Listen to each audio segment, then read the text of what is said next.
আসসালামু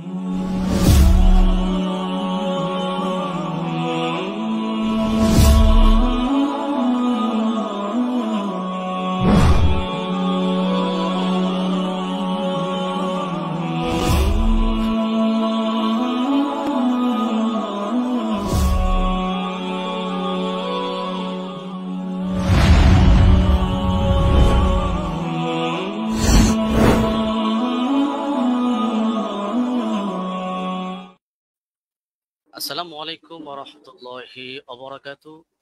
সম্মানিত বন্ধুরা, কাছে এবং দূরে, দেশ থেকে প্রবাসী যারাই আজকের এই গুরুত্বপূর্ণ প্রোগ্রামটি দেখছেন, আলোচনা বৈঠকটি দেখছেন, সকলকে জানাচ্ছি আমি ইমরান মাহমুদের পক্ষ থেকে শুভেচ্ছা এবং অভিনন্দন।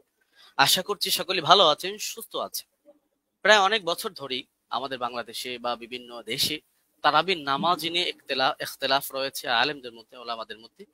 সেই বিষয় নিয়ে আজকে আলোচনা করব এবং আজকে আমাদের আলোচ্য যে বিষয়, হযরত ওমর রাদিয়াল্লাহু তাআলা আনহু কত রাকাত নামাজের আদেশ করেছিলেন, 8 রাকাত নাকি 20 রাকাত, সেই বিষয়ে আলোচনা করব। এবং সেই বিষয়ে 8 রাকাতের পক্ষে যিনি আলোচনা করবেন, আপনাদের সকলের সুপরিচিত ব্যক্তি, বিশিষ্ট ডিবেটর ব্রাদার রাহুল হোসেন।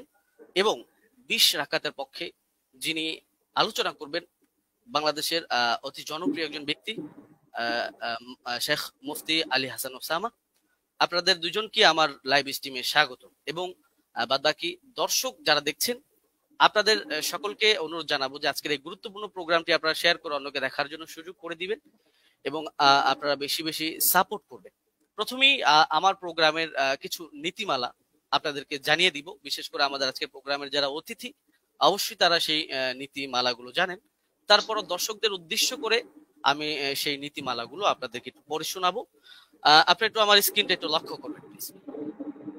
জি, আমি সরি, আমি একদম প্রথমেই যাচ্ছি। জি, আমাদের প্রোগ্রামের নীতিমালা, আলোচনার নীতিমালা বিষয়, হাদিস শাস্ত্রের আলোকে হযরত ওমর রাদিয়াল্লাহু তাআলা আনহু কত রাকাত তারাবির আদেশ করেছেন। অনুষ্ঠানটি সম্প্রচার হচ্ছে ব্রাদার রাহুল হোসেন এবং আলী হাসান ওসামার ফেসবুক পেজ থেকে। আলোচনার মধ্যে আমাদের একেবারেই রুলসের যে বিষয়, যে আলোচনার মধ্যে কোন রূপ বাধা প্রদান করা যাবে না। এক অতিথি অপরজনকে বাধা প্রদান করতে পারবে না। 4 নম্বর, বাধা প্রদান করলে 1 মিনিট সময় কেটে নেওয়া হবে। যিনি বাধা প্রদান করবে তার 1 মিনিট সময় কেটে দেওয়া হবে। 5 নাম্বার, যিনি আলোচনা করছেন, যাকে বাধা দেওয়া হচ্ছে, তার 1 মিনিট সময় তাকে বাড়িয়ে দেওয়া হবে। 6 নম্বর, বিষয়ের বাহিরে অপ্রাসঙ্গিক কথা বললে, আমি সঞ্চালক হিসেবে ইমরান মাহমুদ আছি, অবশ্যই আমি অতিথিদেরকে থামানোর অধিকার রাখি বা থামানোর অধিকার থাকবে। 7 নম্বর, আলোচনার 4টি পর্যায়ের মানে আলোচনাটা 4টা পর্যায়ে হবে এবং সেই পর্যায়গুলো আমি আপনাদেরকে বলবো।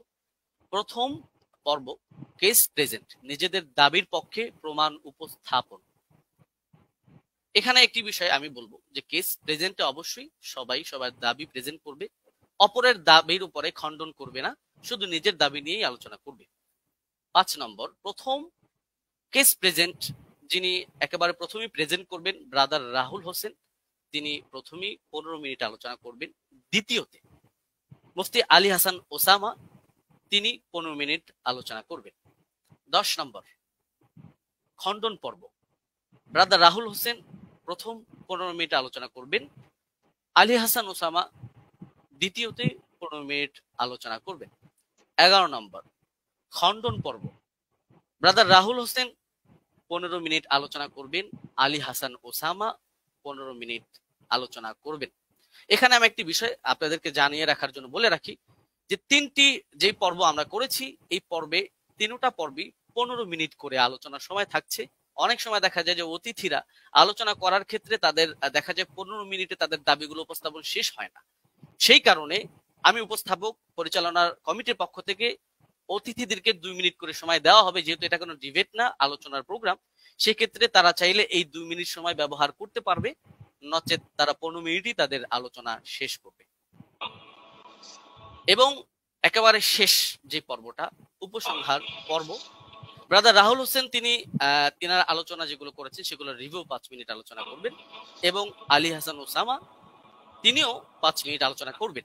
বিশেষ দ্রষ্টব্য এই পর্বে তিনি তিনার আলোচনা যেগুলো করেছেন যে আলী হাসান ওসামা সাহেবের ডিভাইসটা প্লিজ। এই পর্বে উভয়ের পক্ষের বক্তা নতুন কোনো তথ্য ব্যবহার করতে পারবে না, যেহেতু এটা লাস্ট পর্ব।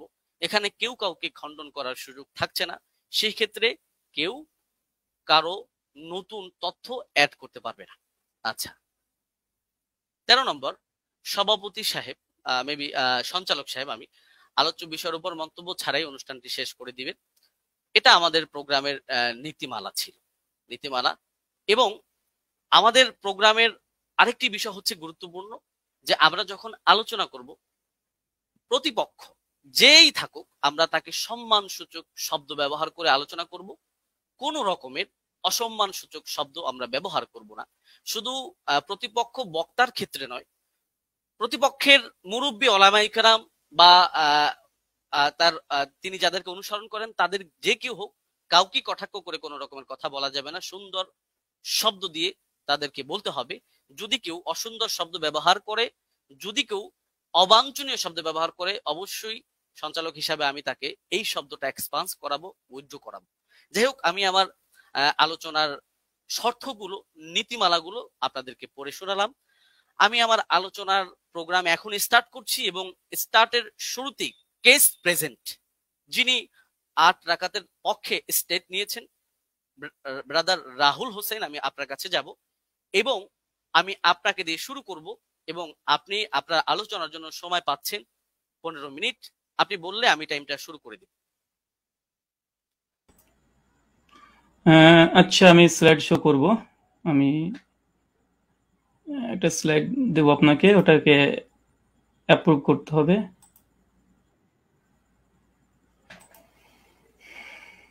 হ্যাঁ, প্রেজেন্টেশন 1 বলে একটা আছে।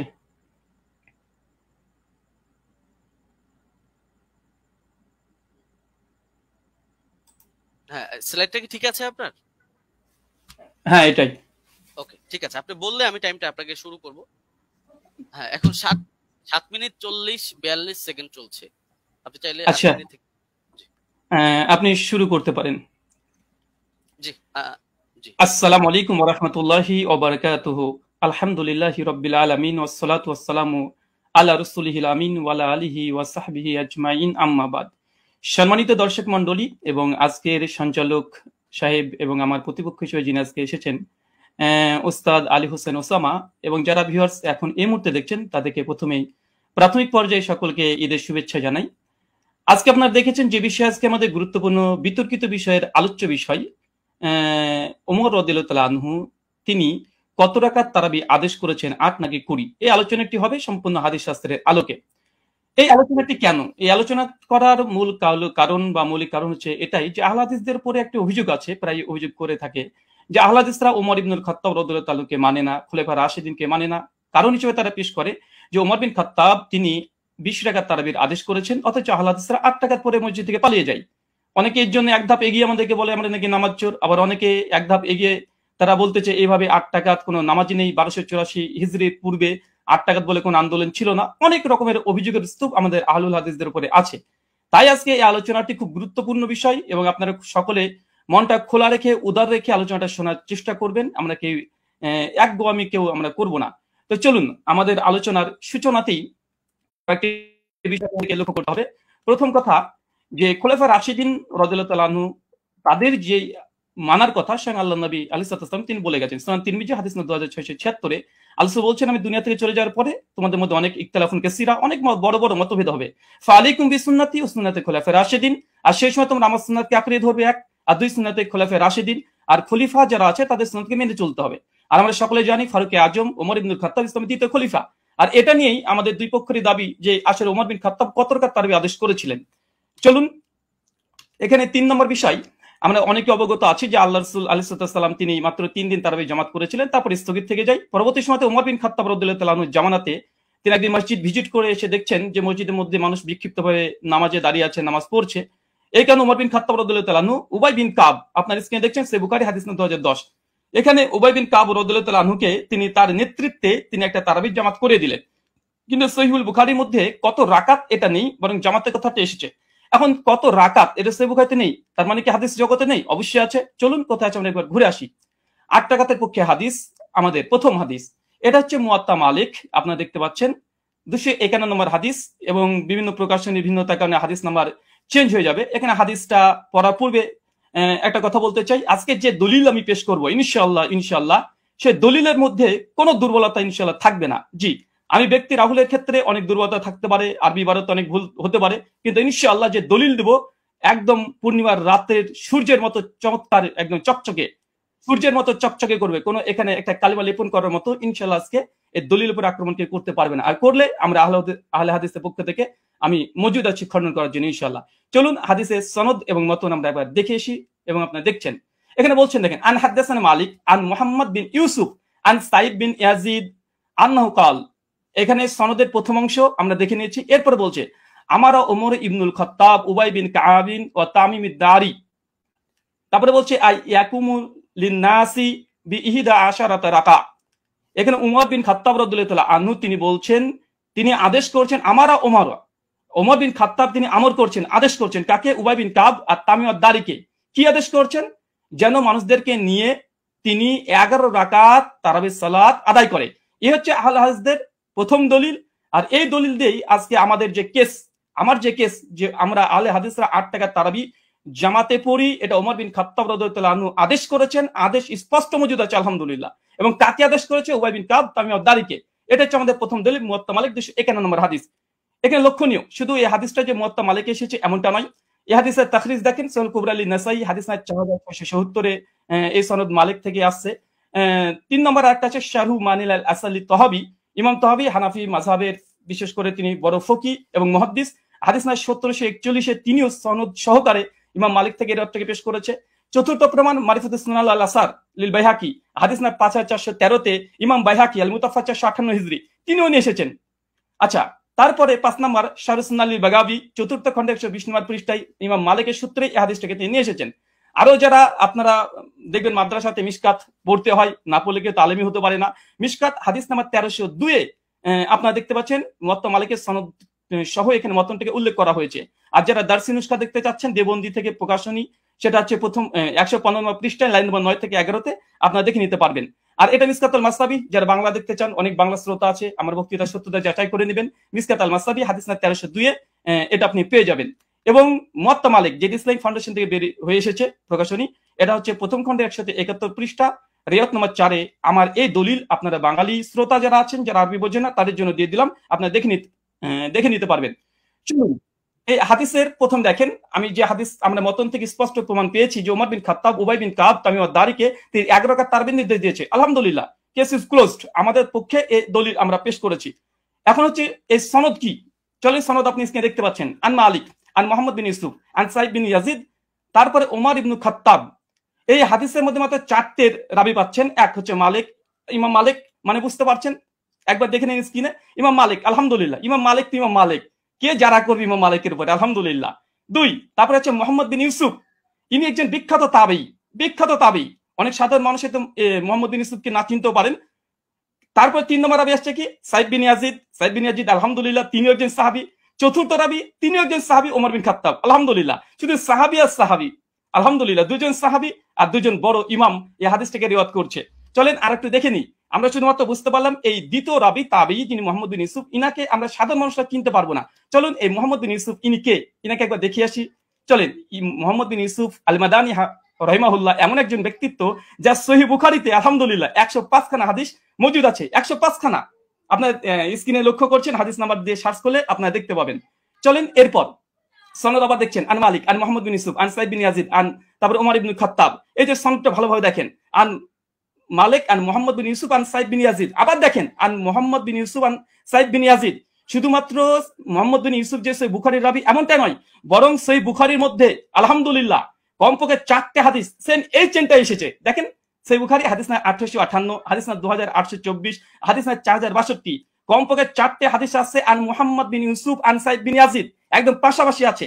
শুধু মুহাম্মদ বিন ইউসুফ যে শুধুমাত্র তিনি যে বুখারীর রাবি এমনটা নয়, বরং সেম চেন যেটা মুয়াত্তা মালিকের 8 টাকাতে পক্ষে দলিল পেশ করেছি, একই চেন আলহামদুলিল্লাহ সহিহ বুখারীর মধ্যে মজুদ আছে, কমপক্ষে 3টে, আরো সহিহ মুসলিম আপনারা চেক করলে পেয়ে যাবেন। আচ্ছা, এই হাদিসের সনদ পর্যালোচনা সংক্ষিপ্তভাবে করে দিই, যা আমরা দেখলাম এতক্ষণে। প্রথম পয়েন্ট দেখেন, সাহাবী থেকে সাহাবী কেন?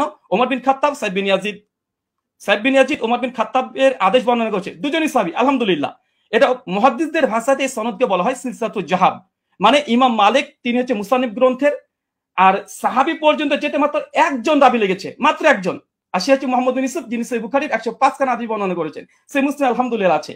তৃতীয়, এই সনদের যতজন রাবী আছে সবগুলো মাদানী, আলহামদুলিল্লাহ। ইমাম মালিক মদিনার ইমাম, আলহামদুলিল্লাহ। মুহাম্মদ বিন ইউসুফ একজন বিখ্যাত তাবী, ইনিও মাদানী, আলহামদুলিল্লাহ। তাহলে দেখছেন এখানে 3টে, যে সাহাবী থেকে সাহাবী হাদিস বর্ণনা করছে, মাত্র একটা রাবী দিয়ে একদম সাহাবী ওমর বিন খাত্তাব পর্যন্ত পৌঁছে যাচ্ছে, আলহামদুলিল্লাহ। এটা যে সিলসিলাতুল জাহাব তথা গোল্ডেন চেন। এরপরে চলেন, আচ্ছা আমার স্লাইডে 1 সেকেন্ড,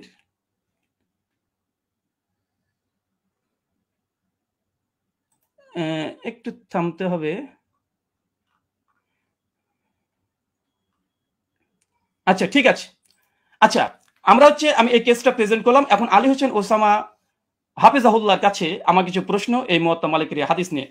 প্রথম প্রশ্ন, আলী হোসেন ওসামার কাছে 8খানা প্রশ্ন করব। প্রথম, ওমর ইবনুল খাত্তাব রাদিয়াল্লাহু তাআলা আনহু 20 রাকাত তারাবির নির্দেশ দিয়েছেন মর্মে এমন একটি সহিহ হাদিস উপস্থাপন করুন যেই সনদ হাদিস শাস্ত্রের আলোকে সহিহ হবে এবং মুত্তাসিল হবে, সনদে কোনো দুর্বল রাবী যেন না থাকে, আর সনদ যেন মাঝখান থেকে বিচ্ছিন্ন না হয়ে যায়, মানে কোনো ইনকেতা না থাকে। প্রশ্ন নম্বর 2, মুয়াত্তা মালিকের যে সনদ আমরা দেখিয়েছি, যেটা সিলসিলাতুল জাহাব মুহাদ্দিসদের পরিভাষা অনুযায়ী ওমর ইবনুল খাত্তাব রাদিয়াল্লাহু তাআলা আনহু 20 রাকাত তারাবির নির্দেশ দিয়েছে, পয়েন্ট টু বি নোটেড, 20 রাকাত নির্দেশ দিয়েছে মর্মে এমন একটি বর্ণনা পেশ করুন যার সনদ সিলসিলাতুল জাহাব এই মানে উত্তীর্ণ হয়েছে। প্রশ্ন নম্বর 3, মুয়াত্তা মালিকের বর্ণনায় সমস্ত রাবী হচ্ছে মাদানী এবং একজন রাবীর উপরে আলহামদুলিল্লাহ যারা নেই, কোনো অভিযোগ নেই।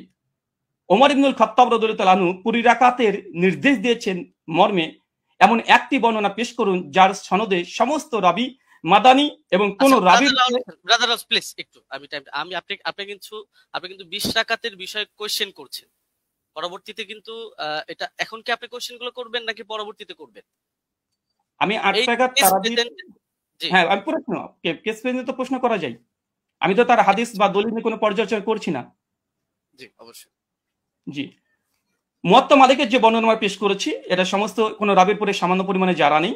আমি এখানে প্রশ্ন, ওমর ইবনুল খাত্তাব রাদিয়াল্লাহু তাআলা থেকে এমন একটি 20 রাকাতের তারাবির দলিল আপনি পেশ করবেন যেখানে সমস্ত রাবী যতজন থাকবে তার উপরে কোনো মানে দুর্বলতা থাকবে না, এমন একটা রিওয়ায়াত পেশ করবেন।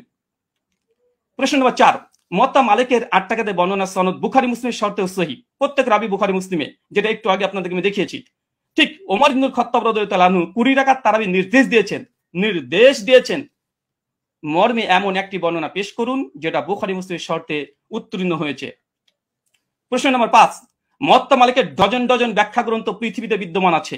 মুয়াত্তা মালিকের একজন গ্রহণযোগ্য মুহাদ্দিসের অভিমত পেশ করুন যিনি মুয়াত্তা মালিকের 8 রাকাত হাদিসের ব্যাখ্যায় এটাকে মুজতারিব বা ইজতিরাব আছে বলে প্রত্যাখ্যান করেছে। কেন আমরা দেখি যে দেওবন্দি ওলামারা এবং বেরলভী ওলামারা, বিশেষ করে হানাফি ওলামারা, তারা এই 8 টাকাতে এই দলিলকে তারা ইজতিরাব বা মুজতারিব বলে বাতিল করার চেষ্টা করে। এখানে আমার একটা প্রশ্ন থাকবে, মুয়াত্তা মালিকের অনেকগুলো ব্যাখ্যা গ্রন্থ আছে, একজন গ্রহণযোগ্য মুহাদ্দিসদের মত দেবেন যে এই হাদিসটাকে ইতিপূর্বে তারা ইজতিরাবের দাবি করে বাতিল করেছে। আব্দুল বার রাহিমাহুল্লাহর ওয়াহম নয়, ইজতিরাব। আচ্ছা, প্রশ্ন নম্বর 6, দেওবন্দি মাদ্রাসা প্রতিষ্ঠা হবার আগে কিংবা 1284 হিজরির আগে এই হাদিসকে মুস্তারিব বলেছেন এমন একজন মুহাদ্দিসের অভিমত পেশ করুন। প্রশ্ন নম্বর 7, সহিহ সনদে প্রমাণিত আছে উবাই বিন কাব রাদিয়াল্লাহু তাআলা আনহু তিনি এবং তামিম আদ-দারি তিনি 8 টাকা তারাবি পড়েছেন। আমার প্রশ্ন, ওমর রাদিয়াল্লাহু তাআলা যদি 20 টাকা তারাবির নির্দেশ দিয়ে থাকেন তাহলে উবাই বিন কাব এবং তামিম আদ-দারি কি ওমর ইবনুল খাত্তাব রাদিয়াল্লাহু তাআলার নির্দেশ অমান্য করেছেন?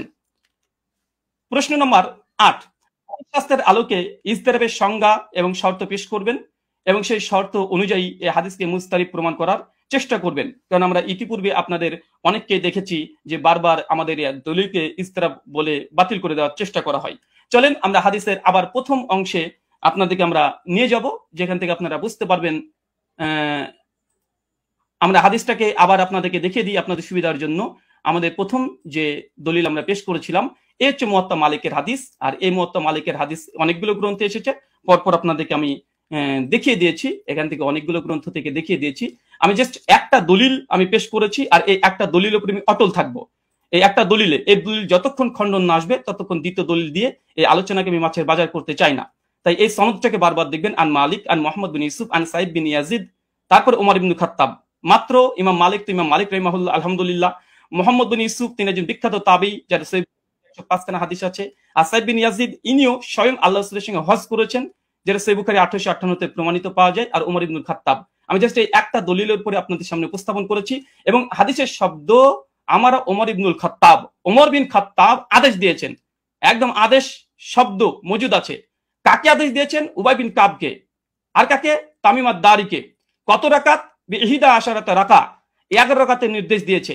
স্পষ্টভাবে আমাদের এই দলিলে আমার যা কেস বা আমাদের আহলুল হাদিসদের যে দাবি, তার পক্ষে জাস্ট একটা দলিল, ইনশাআল্লাহ যদি সম্ভব হয় দলিলকে যদি খণ্ডন করে, ইনশাআল্লাহ তারপরে আমাদের দ্বিতীয় দলিল আমরা পেশ করব।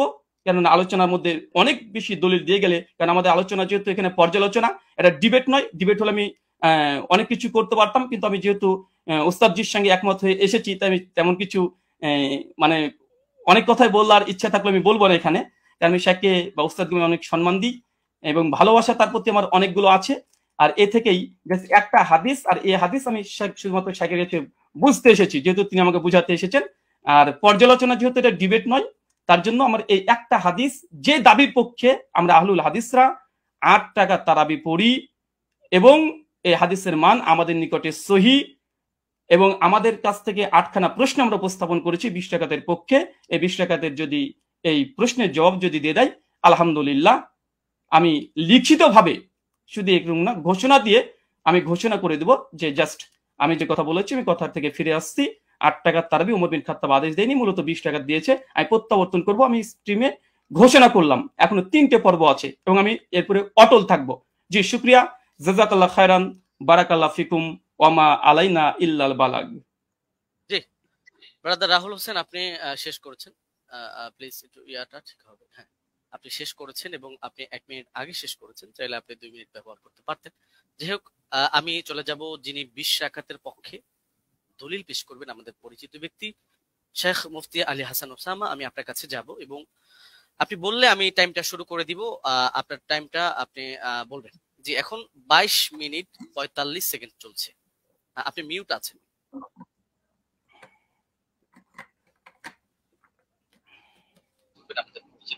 জি, শেখ মুফতি আলী হাসান ওসামা, আমি আপনার কাছে যাব এবং আপনি বললে আমি টাইমটা শুরু করে দিব। আপনার আওয়াজ শোনা যাচ্ছে, আপনার পাশে একটা ফোন চলছে, ফোনটা একটু অফ করুন, আপনি মিউট আছেন বা অন্য কোন ডিভাইস চলছে। আওয়াজ কি শুনতে পাচ্ছেন? আমার আওয়াজ শুনতে পাচ্ছি। মুফতি আলী হাসান ওসামা, আমি আপনার কাছে যাব এবং আপনি বললে আমি, আপনি কি শুনতে পাচ্ছেন আমাদের? এখন আপনাকে শোনা যাচ্ছে, আপনাকে এখন শোনা যাচ্ছে। জি, ধন্যবাদ। শুরু করতে পারেন।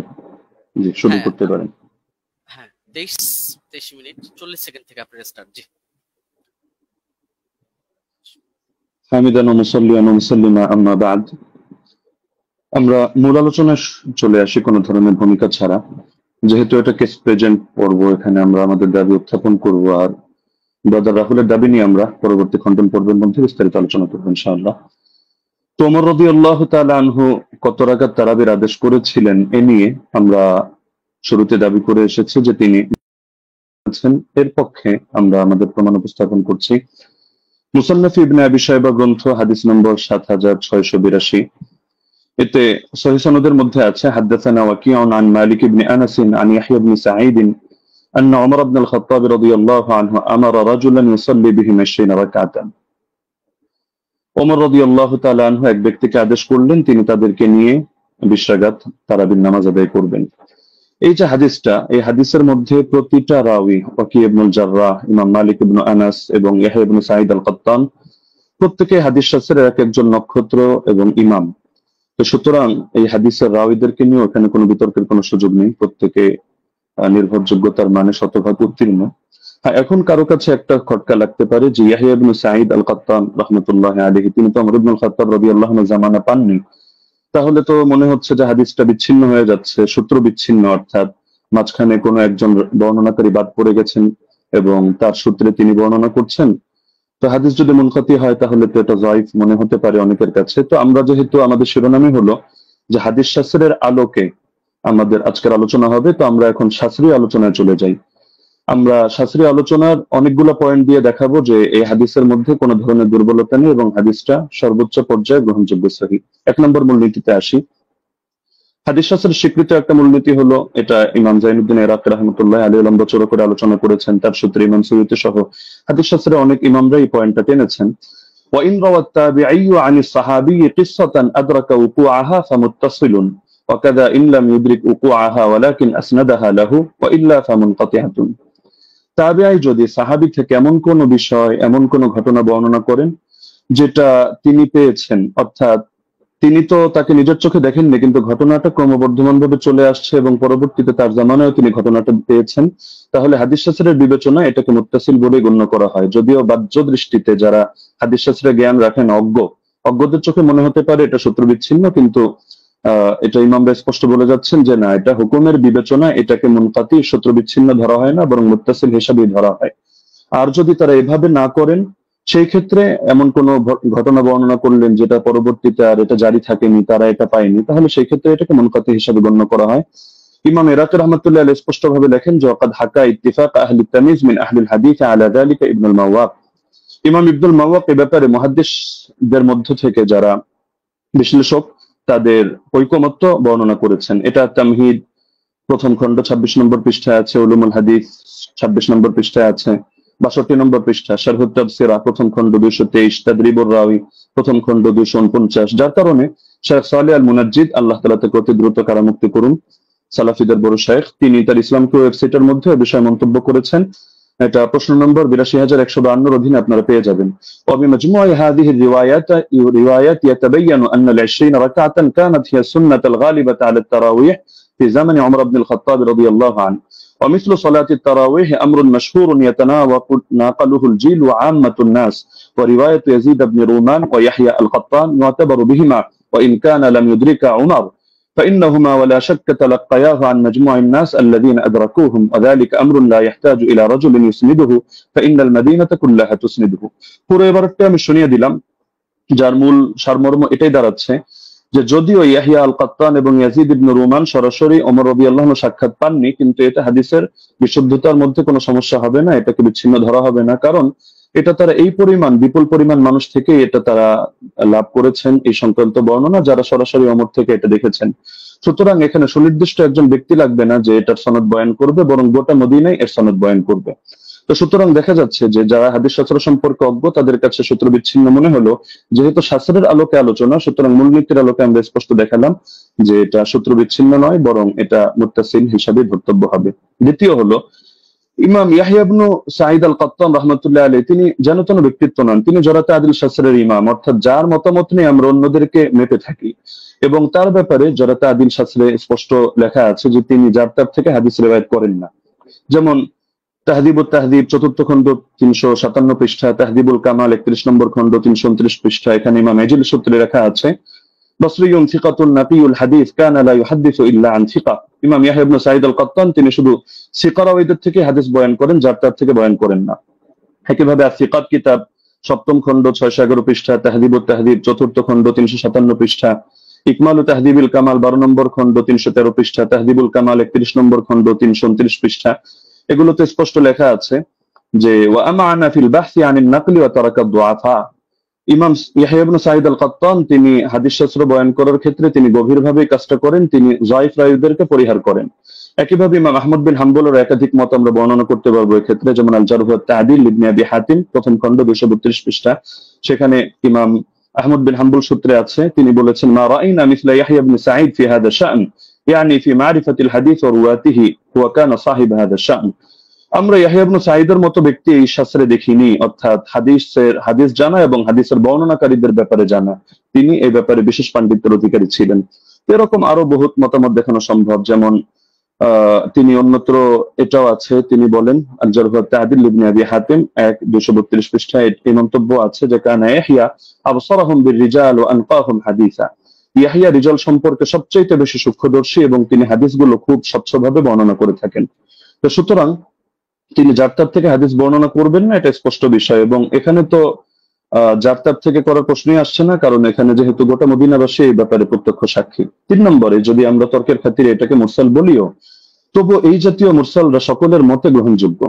যেমন হাফিজ ইবনুল কাইয়িম রাহিমাহুল্লাহর স্পষ্ট মন্তব্য আছে জাদুল মাআদ কিতাবে 1ম খণ্ড 367 নম্বর পৃষ্ঠায়, ওয়াল মুরসাল ইযা ইত্তাসালা বিহি আমালুন ওয়া আদ্দাদাহু কিয়াসুন আও কাওলু সাহাবিয়্যিন আও কানা মুরসিলুহু মা'রুফান বিইখতিয়ারি আশ-শুয়ুখ ওয়া রাগবাতিহি আন আর-রিওয়ায়াতি عن الضعفاء والمتروكين ونحو ذلك مما يقتضي قوته عمل به।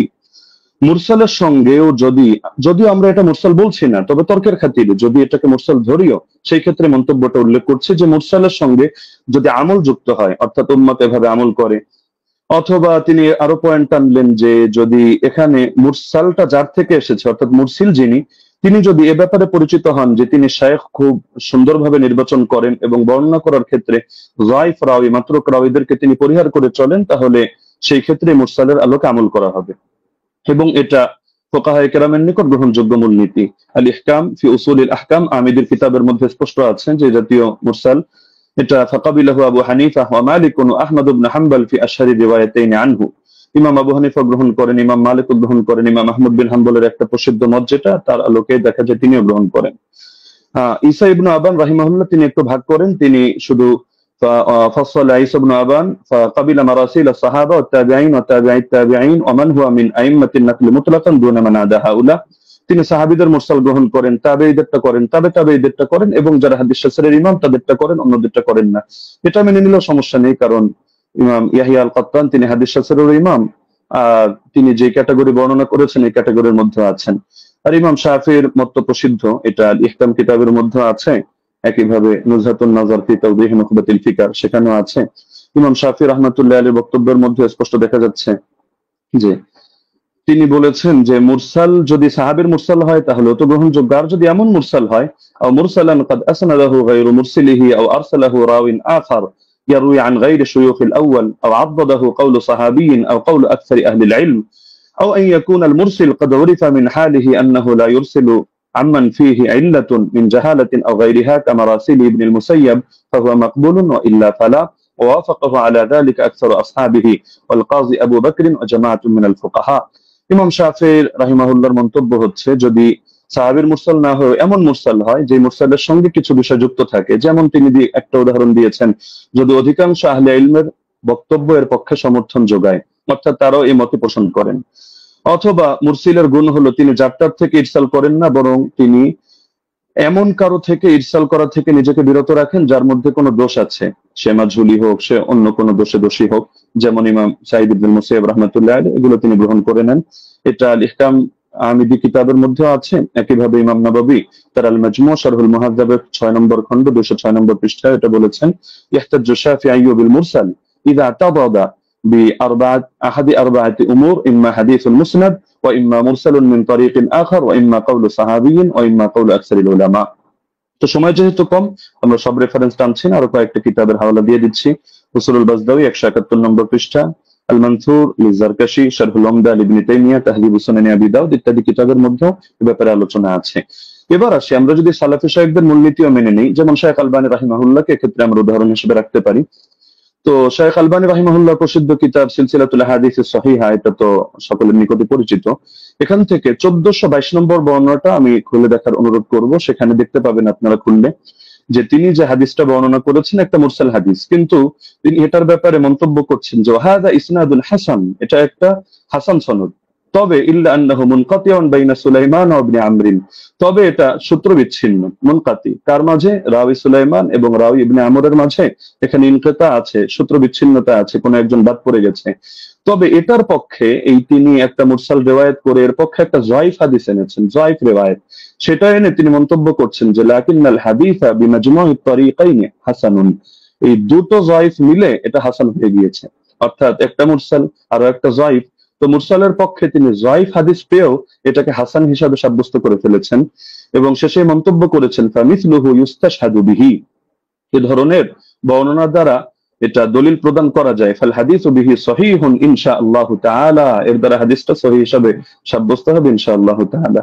তো শায়খ আলবানী রাহিমাহুল্লাহ এক্ষেত্রে যে কাজটা করলেন, আমরা তো এর চেয়ে আরো মজবুত কাজ করলেন। তিনি একেবারে একটা জয়ীফ হাদিস এনে মুনকাতি একটা রিওয়ায়াতকে তিনি হাসান সনদ সাব্যস্ত করে হাদিসটাকে দলিলযোগ্য এবং সহিহ সাব্যস্ত করে ফেললেন। তো এ ব্যাপারে তো আর কোনো কিছু বলার অপেক্ষা রাখে না। তারপর চতুর্থ বিষয় হলো, সব ধারার ইমামগণই মেনে নিয়েছেন যে ওমর রাদিয়াল্লাহু আনহু 20 রাকাত তারাবির আদেশ করেছেন। যেমন আমরা উদাহরণ হিসেবে ইমাম শাফিঈকে আনতে পারি 1 নম্বরে, কিতাবুল 1 নম্বর খন্ড 167 পৃষ্ঠা, মুখতাসারুল মুজানি 34 নম্বর পৃষ্ঠা। তিনি স্পষ্ট বলেছেন, ওয়া আহাব্বু ইলাইয়া 20 লিআন্নাহু রুইয়া আন উমর, আমার নিকট 20 অধিক পছন্দনীয় কারণ এটা ওমর থেকে বর্ণিত হয়েছে। ইমাম তিরমিজি রাহমাতুল্লাহি আলাইহি সুনানে তিরমিজি হাদিস নম্বর 806 দ্বিতীয় খন্ড 158 নম্বর পৃষ্ঠা, এখানেও আছে وأكثر أهل العلم على ما روي عن عمر وعلي وغيرهما من أصحاب النبي صلى الله عليه وسلم 20 রাকাত। অধিকাংশ আহলে ইলম এই মতে পোষণ করেন যে তারাবি 20 রাকাত। কেন? কারণ এটা ওমর থেকে, আলী থেকে এবং নবীর অন্যান্য সাহাবীদের থেকে রাদিয়াল্লাহু আনহুম বর্ণিত হয়েছে। শেখ বিন বাজ রাহমাতুল্লাহি আলাইহি সালাফিদের গ্রহণযোগ্য ব্যক্তিত্ব, আমরা মহব্বত করি। তিনি বলেন মাজমুউল ফাতাওয়া 11 নম্বর খন্ড 322 নম্বর পৃষ্ঠা, ওয়া সাবাতা আনহুম আন্নাহুম সাল্লু বিআমরিহি 23, তাদের থেকে প্রমাণিত রয়েছে যে তারা ওমরের আদেশে তারা 23 রাকাত নামাজ আদায় করেছেন। শেখ সালেহ আল মুনাজ্জিদ তিনি বলেন জা আল আমরু আন ওমর ইবনুল খাত্তাব রাদিয়াল্লাহু আনহু বিসালাতিল 20 রাকাতান, ওমর রাদিয়াল্লাহু আনহু থেকে 20 রাকাতের ব্যাপারে আদেশ এসেছে। তো সালাফি শায়খ হয়েও তারা বিষয়টা মেনে নিয়েছেন। তো এর পক্ষে আরো কিছু প্রাসঙ্গিক বর্ণনা আছে, যেটা শেখ সালেহ আল মুনাজ্জিদ তার islamqo.com এর মধ্যে অন্যান্য বর্ণনাগুলো এর পক্ষে প্রমাণ হিসেবে নিয়ে এসেছেন। সাইদ বিন ইয়াজিদের বর্ণনা, অন্যান্য বর্ণনা, সেটা আমরা আপাতত টানছি না, সেটা পরবর্তী আলোচনার মধ্যে আমরা আনবো। হ্যাঁ, লাস্ট যে পয়েন্টটা আমি বলবো, যে আমরা তো স্পষ্টভাবে দেখালাম যে এর সনদের মধ্যেও দুর্বলতা নেই, মতনের মধ্যেও দুর্বলতা নেই। আর ইমামরা তো স্পষ্টভাবে বলে গিয়েছেন, যেমন খতিব বাগদাদি রাহমাতুল্লাহ আলাইহি এবং হাফিজ ইবনুল কাইয়িম রাহিমাহুল্লাহ বলে গিয়েছেন, কোন হাদিসের উপর যদি উম্মতের আমল থাকে, আল ফাকি ওয়াল মুতাফাক্কি 1 নম্বর খন্ড 473 পৃষ্ঠা, আর রূহ 21 নম্বর পৃষ্ঠা, তাহলে সেই হাদিসটা অবশ্যই গ্রহণযোগ্য হবে। এক্ষেত্রে আরো স্পষ্ট বক্তব্য আমরা ইমাম সুয়ুতিরটা উল্লেখ করি। তিনি তাদরিবুর রাওয়ী কিতাবের মধ্যে এনেছেন 34 নম্বর পৃষ্ঠা, ইহকামু লিল হাদিস বিসিহহা, হাদিসের ব্যাপারে সহিহ হুকুম দেওয়া হবে ইদা তালাক্কাহুন নাসু বিল কবুল, যখন উম্মত সেটাকে কবুল করে নিবে এবং সেটা গ্রহণ করবে। ওয়া ইল্লাম ইয়াকুন লাহু ইসনাদুন সহিহ, এমনকি যদি তার সহিহ সনদ নাও থাকে তবুও হাদিসটা গ্রহণযোগ্য হবে। এমনকি হাফিজ ইবনে হাজার আসকালানী রাহমাতুল্লাহ আলাইহি আন-নুকাত আলা কিতাব মুকদ্দিমাত ইবনে সালাহর মধ্যে স্পষ্ট এনেছেন। এটা আপনারা আন-নুকাত আলা কিতাব ইবনে সালাহর মধ্যে প্রথম খন্ড 494 495 পৃষ্ঠায় পাবেন যে মিন জুমলাতি সিফাতিল কবুল আল্লাতী লাম ইয়াতাআররাজ লাহা শাইখুনা ইয়াকসিদু জাইনাদ্দিন আল-ইরাকি আন ইয়াত্তাফিক আল-উলামা আলা আল-আমাল বিমাদলুল হাদিস ফাইন্নাহু ইউকবালু হাত্তা ইয়াজিব আল-আমালু বিহি ওয়া ক্বাদ সাররাহা বিযালিকা জামাআতুন মিন আইম্মাতিল উসুল। হাদিস গ্রহণযোগ্য হয় যে সমস্ত গুণের কারণে, এর অন্যতম একটা গুণ হলো যে আলেমরা এই হাদিসের বক্তব্যের আলোকে আমল করার ব্যাপারে একমত হয়ে যান। তো এরকম যদি হয় তাহলে সেই হাদিসটা অবশ্যই কবুল হয় এবং তার দ্বারা আমল করা আবশ্যক হয়ে যায়। এটা হাদিসের মূলনীতি সংক্রান্ত আলোচনা যারা করেছেন যে ইমামরা, তারা স্পষ্টভাবে এই ব্যাপারে বক্তব্য দিয়েছেন। তো এটা হাফিজ ইবনে হাজার আসকালানী রাহমাতুল্লাহির বক্তব্য। তো আলোচনা আরো দীর্ঘ করা যেত, বাকি সময় যেহেতু সংক্ষিপ্ত, আমরা যে পয়েন্টগুলো টানলাম, তো ব্রাদার রাহুল এর মধ্যে থেকে কোনো একটা পয়েন্ট টেনে তিনি যদি দেখাতে পারেন যে না, এই শাস্ত্রের এই মূলনীতিগুলো ভুল বা এর আলোকে এটা প্রমাণিত হয় না, তাহলে আমরা তার প্রতি কৃতজ্ঞ থাকবো যে হাদিস শাস্ত্রের নতুন আরেকটা জিনিস অ্যাড হলো। তো সুতরাং আমরা শাস্ত্রের আলোকে দেখিয়ে দিলাম যে না, ইমাম ওমর রাদিয়াল্লাহু তাআলা আনহু তিনি 20 রাকাত তারাবির আদেশ করেছেন। জাযাকুমুল্লাহু খাইরান। জি, আপনাকে অনেক অনেক ধন্যবাদ মুফতি আলী হাসান ওসামা, আপনি যথাসময় শেষ করেছেন। বাদ বাকি আমি এখানেও বলে দিই যে 10 সেকেন্ড আমাদের কস হয়েছে, 10 সেকেন্ড ওসামা সাহেব বেশি পেয়েছেন। বাদ বাকি আমাদের এটা নিয়ে কোনো সে নেই আশা করি। যাই হোক, আমরা এখন যাব খণ্ডন পর্বে, এবং খণ্ডন পর্বে প্রথম 15 মিনিট আলোচনা করবেন মুহতারাম ব্রাদার রাহুল হোসেন, এবং আমি আপনার কাছে যাব, আপনি বললে আমি আপনার টাইমটা শুরু করব। আপনি মিউট হয়ে আছেন। জি, একটা স্লাইড আমি পাঠিয়েছি, এটা শো করতে হবে।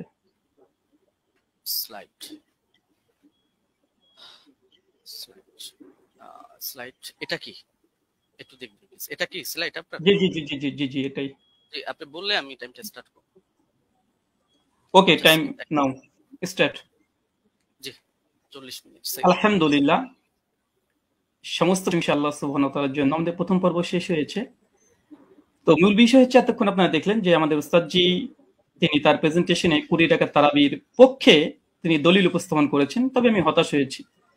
হতাশ এই জন্য হয়েছি যে 8 টাকাতের পক্ষে আমরা যে হাদিসটা পেশ করেছি মুয়াত্তা মালিক থেকে মাত্র 4টে সনদে, সনদের মধ্যে না কোনো দুর্বলতা আছে, না সনদের মধ্যে কোনো রাবির উপরে আপত্তি আছে, না সনদের মধ্যে কোনো ইনকেতা সূত্র বিচ্ছিন্ন হয়েছে।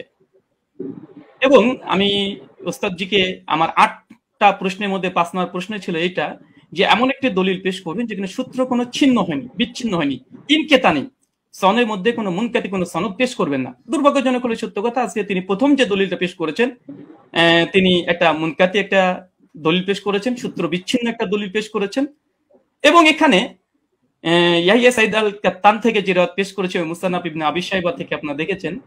তো এখানে মুসান্নাফ ইবনে আবি শাইবাতে ইয়াহিয়া সাইদ আল কাত্তান তিনি দাবি করছেন বা বলছেন ইবনে ইয়াজিদ থেকে যে ওমর রাদিয়াল্লাহু তাআলা জামানায় 20 টাকা তারাবির আদেশ দিয়েছে। আমার প্রশ্ন আবারও 9 নম্বর প্রশ্ন একটা যোগ হয়ে গেল, কাকে আদেশ করেছে, কাকে নাম বলতে হবে। মুয়াত্তা মালিকের রিওয়ায়াতে পরিষ্কারভাবে আছে কাকে আদেশ করেছিলেন। 8 টাকাতের পক্ষে ওমর বিন খাত্তাব, সেটা হচ্ছে উবাই বিন কাব আর তামিম আদ-দারিকে। উস্তাদজি যে 20 রাকাতের আদেশের ওমর বিন খাত্তাব থেকে নিয়ে এসেছে, প্রথমটা সনদটা ইনকেতা আছে, সূত্র বিচ্ছিন্ন। ওমর বিন খাত্তাবের রাদিয়াল্লাহু তাআলা জামানা পর্যন্ত ইয়াহিয়া সাইদ আল কাত্তান পান নাই। আর দ্বিতীয়ত এই হাদিসের মধ্যে আমার দ্বিতীয় একটা প্রথম আর একটা প্রশ্ন যুক্ত হয়ে যায় যে এখানে কাকে নির্দেশ দিয়েছে, কোন সাহাবীকে, সাহাবীর নাম বলতে হবে। এই পয়েন্টটাকে নোট করে আমি রিবাটাল সেশনে উস্তাদের কাছে জবাব আমি আশা করছি। আমি অবাক হয়েছি, দ্বিতীয় অবাক হচ্ছে এটা যে আমার উস্তাদজি তিনি হাদিসটা মুরসাল হককে অস্বীকার করলেন এবং তিনি সঙ্গে সঙ্গে কথা বললেন যারা মুরসাল বলে তারা নাকি জ্ঞান পাপী বা জ্ঞান অল্প স্বল্প বুদ্ধি যারা আছে তারাই নাকি এই হাদিসটাকে ইনকেতা বলে। চলেন এই হাদিসের প্রথমত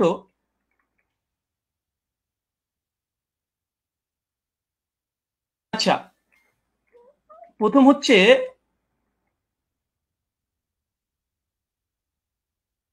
দলিলটা পেশ করেছেন মুনকাতি হাদিস। এই হাদিস নাকি মুরসাল তিনি অস্বীকার করেছেন, ইনকারের সনদ বিচ্ছিন্ন। অথচ আমরা দেখছি দেখেন এটা হচ্ছে আসরুস সুনান, আল্লামা নিমবি হানাফি তার একটি কিতাব, তার আসরুস সুনানের 779 নম্বর হাদিসে দেখেন ইয়াহিয়া সাইদ থেকে ওই রিওয়ায়াতটা নিয়ে এসেছে যেটা উস্তাদ জি মুসান্নাফ ইবনে আবি শাইবা থেকে পড়েছেন। হাদিসটা নিয়ে আসার পরে বলছে ও ইসনাদহু মুরসাল, তিনি পরিষ্কার দাবি করছেন যে এই সনদ হচ্ছে ইনকেতা ঘটেছে, সনদের মধ্যে বিচ্ছিন্ন ঘটেছে। ইয়াহিয়া সাইদ আল কাত্তান রাহিমাহুল্লাহ তিনি ওমর বিন খাত্তাবের জামানা পাই নাই, আর তিনি এটাকে পুরোটাকে অস্বীকার করে দিলেন। আমি এটা খুব আশ্চর্য হয়েছি। তারপরে যদিও তিনি এখানে কবিন শব্দটা লিখে দিয়েছেন যে যদিও মুরসাল সূত্র বিচ্ছিন্ন তবে নাকি শক্তিশালী। আর একটা প্রশ্ন যুক্ত হয়ে গেল, উস্তাদজিকে বলবো হাদিস সহিহ হওয়ার জন্য কয়টা শর্ত। সমস্ত মুসলিম উম্মার ইজমা আছে হাদিস সহিহ হওয়ার জন্য 5টা শর্ত, এবং প্রথম যে শর্ত সে হচ্ছে সনদ মানে একদম মুত্তাসিল হতে হবে, সনদের মধ্যে কোনো যেন বিচ্ছিন্নতা না ঘটে, কোনো ইনকেতা না ঘটে, সূত্র যেন বিচ্ছিন্ন না হয়। এর চেয়ে হাদিস সহিহ হওয়ার জন্য এটা হচ্ছে ইজমাই শর্ত। সে হানাফি বলেন, আহলে হাদিস, শাফি, মালিকি যেই বলেন, সমস্ত উম্মত একমত হাদিস 5টা শর্তে সহিহ হয়।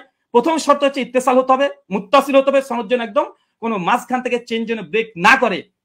অবাক হলাম তিনি এই হাদিস একটা মুরসাল হাদিস তিনি নিজে প্রথমে স্বীকার করে নিয়েছেন কয়েকবার, আবার স্বীকার করতেও যাচ্ছেন না।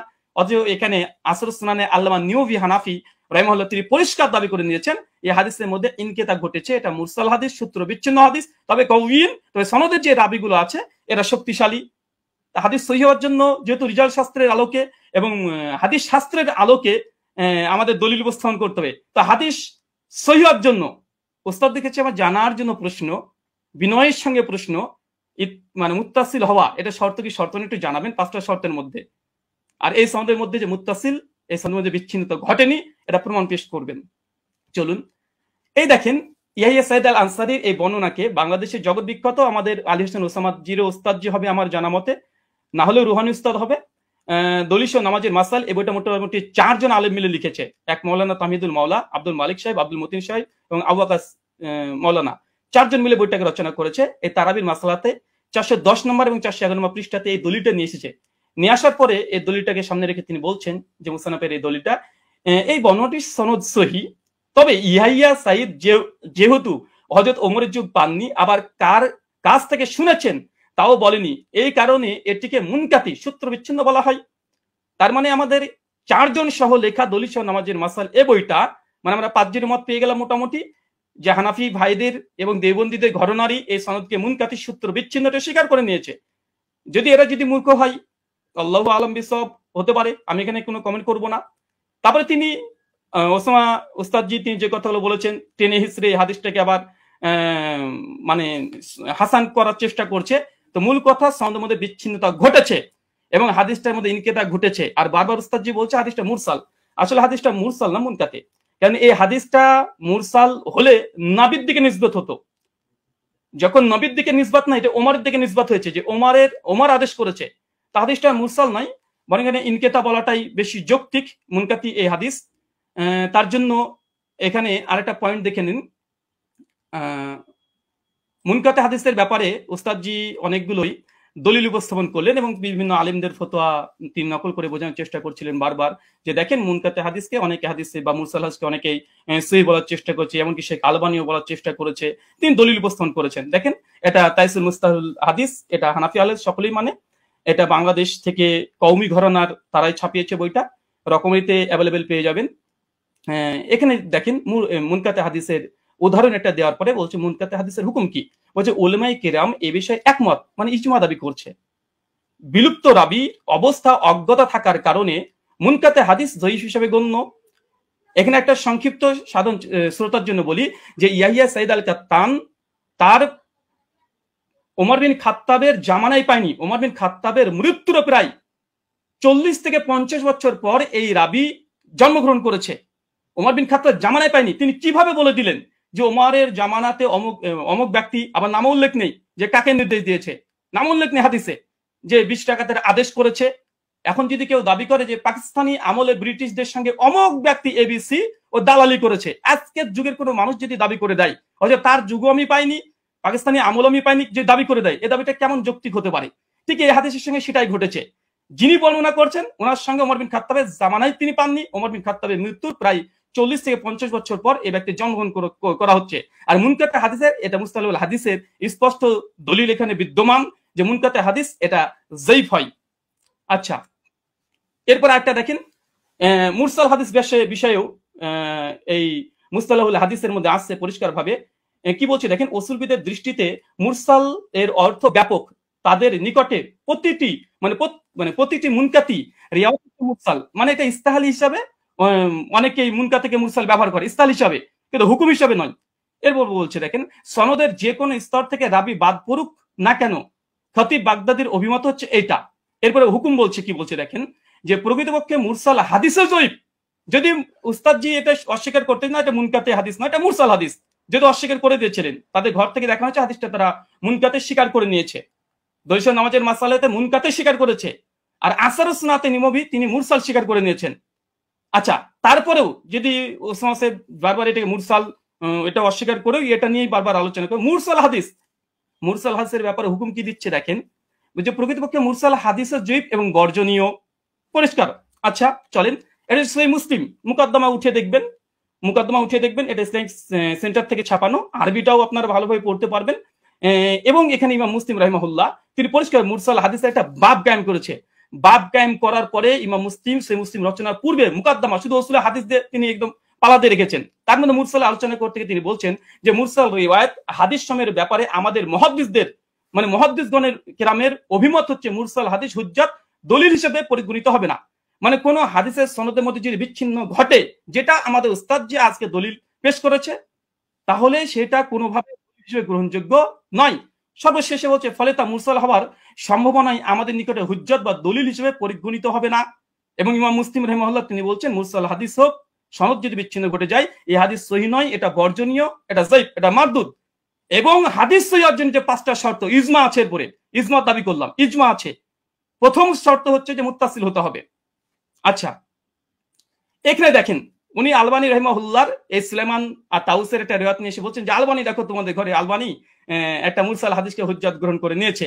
আমি একই টিট ফর ট্যাট দিয়ে দিলাম উস্তাদজিকে যে দেখেন আপনাদের দলিল সহ নামাজের মাসালে বইয়ে আহলে হাদিসদের একটা দলিল খণ্ডন করতে গিয়ে এখানে মৌলানা আব্দুল মালিক সাহেব, আব্দুল মতিন সাহেব এবং তামহিদুল মাওলা সাহেব আরো 4 জন বড় বড় বিজ্ঞ ওলামা তারা কি বলছে, এই হিসাবে সুলাইমান ও তাউসের মাঝে আরেকটি বিচ্ছিন্নতা সৃষ্টি হয়েছে, মানে সূত্র বিচ্ছিন্ন হয়েছে, যার কারণে হাদিসটা হাসান মানে সহি তদুর কিবা হাসান হওয়া দুষ্কর হয়ে পড়েছে।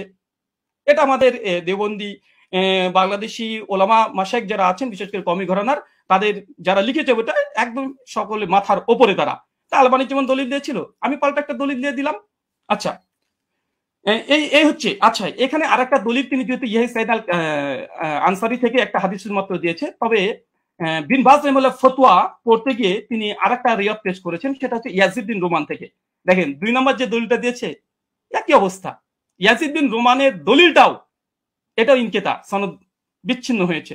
এবং আমার চ্যালেঞ্জ ছিল উস্তাদজিকে বা আমার অনুরোধ ছিল যে উস্তাদজি এমন একটা দলিল পেশ করবেন যার মধ্যে কোনো বিচ্ছিন্নতা ঘটেনি, কোনো ইরসাল হয়নি, এবং এমন একটা হাদিস পেশ করলেন যে হাদিসে কাকে যে আদেশ করা হয়েছে তার নাম উল্লেখ নেই, অথচ মুয়াত্তা মালিক আলহামদুলিল্লাহ সনদের মধ্যে কোনো ইরসাল নেই, ইনকেতা ঘটেনি, সনদের মধ্যে কোনো রাবির উপরে জাররা পরিমাণে কোনো জারা নেই, সনদে কোন ব্যক্তিকে কোন সাহাবী ওমর বিন খাত্তাব 8 টাকা তারাবির আদেশ করেছে সেটাও মজুদ আছে আলহামদুলিল্লাহ।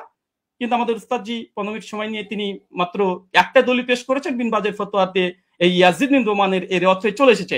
এটাই একই অবস্থা। কি বলছেন দেখেন, দৈশা নামাজের মাসালাতেই বলছে, কি বলছে, এটিও একজন তাবিজ সাক্ষ্য, মুহাদ্দিসগণের পরিভাষা অনুযায়ী বা এটাকে মুনকাতি মুরসাল বলা হয়, কারণ ইয়াজিদ ইবনে রোমান হযরত ওমরের যুগ পাননি। একই সমস্যা, এটাকে যঈফ বলা উচিত নয়। তারপরে মাসলাকে হানাফির নিকটে যেহেতু মুরসাল হাদিস হুজ্জাত, যঈফ হাদিস হুজ্জাত, ফজিলতের ক্ষেত্রে যঈফ হাদিস হুজ্জাত, তার মানে এখান থেকে বোঝা গেল যে আহলে হাদিসরা যে দলিল পেশ করেছে আলহামদুলিল্লাহ এর মধ্যে কোনো বিচ্ছিন্নতা নেই।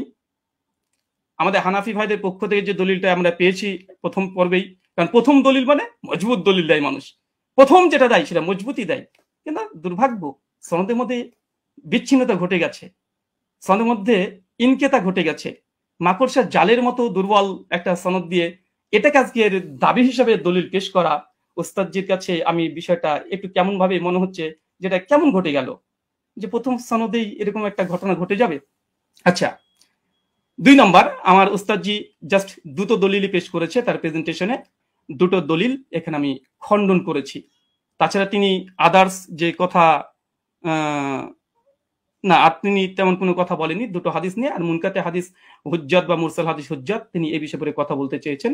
আমিও দেখিয়েছি যে ইমাম মুসলিমের নিকটে মুরসাল মুনকাতে হাদিস মানে গ্রহণযোগ্য নয়। তাছাড়া দলিল সহ নামাজের মাসালাতে স্বয়ং আব্দুল মতিন সাহেব একটা সূত্র বিচ্ছিন্ন হওয়ার কারণে আহলেসের একটা দলিলকে বাতিল ঘোষণা করে দিয়েছে, হাসান হওয়া দুষ্কর বলে দিয়েছে।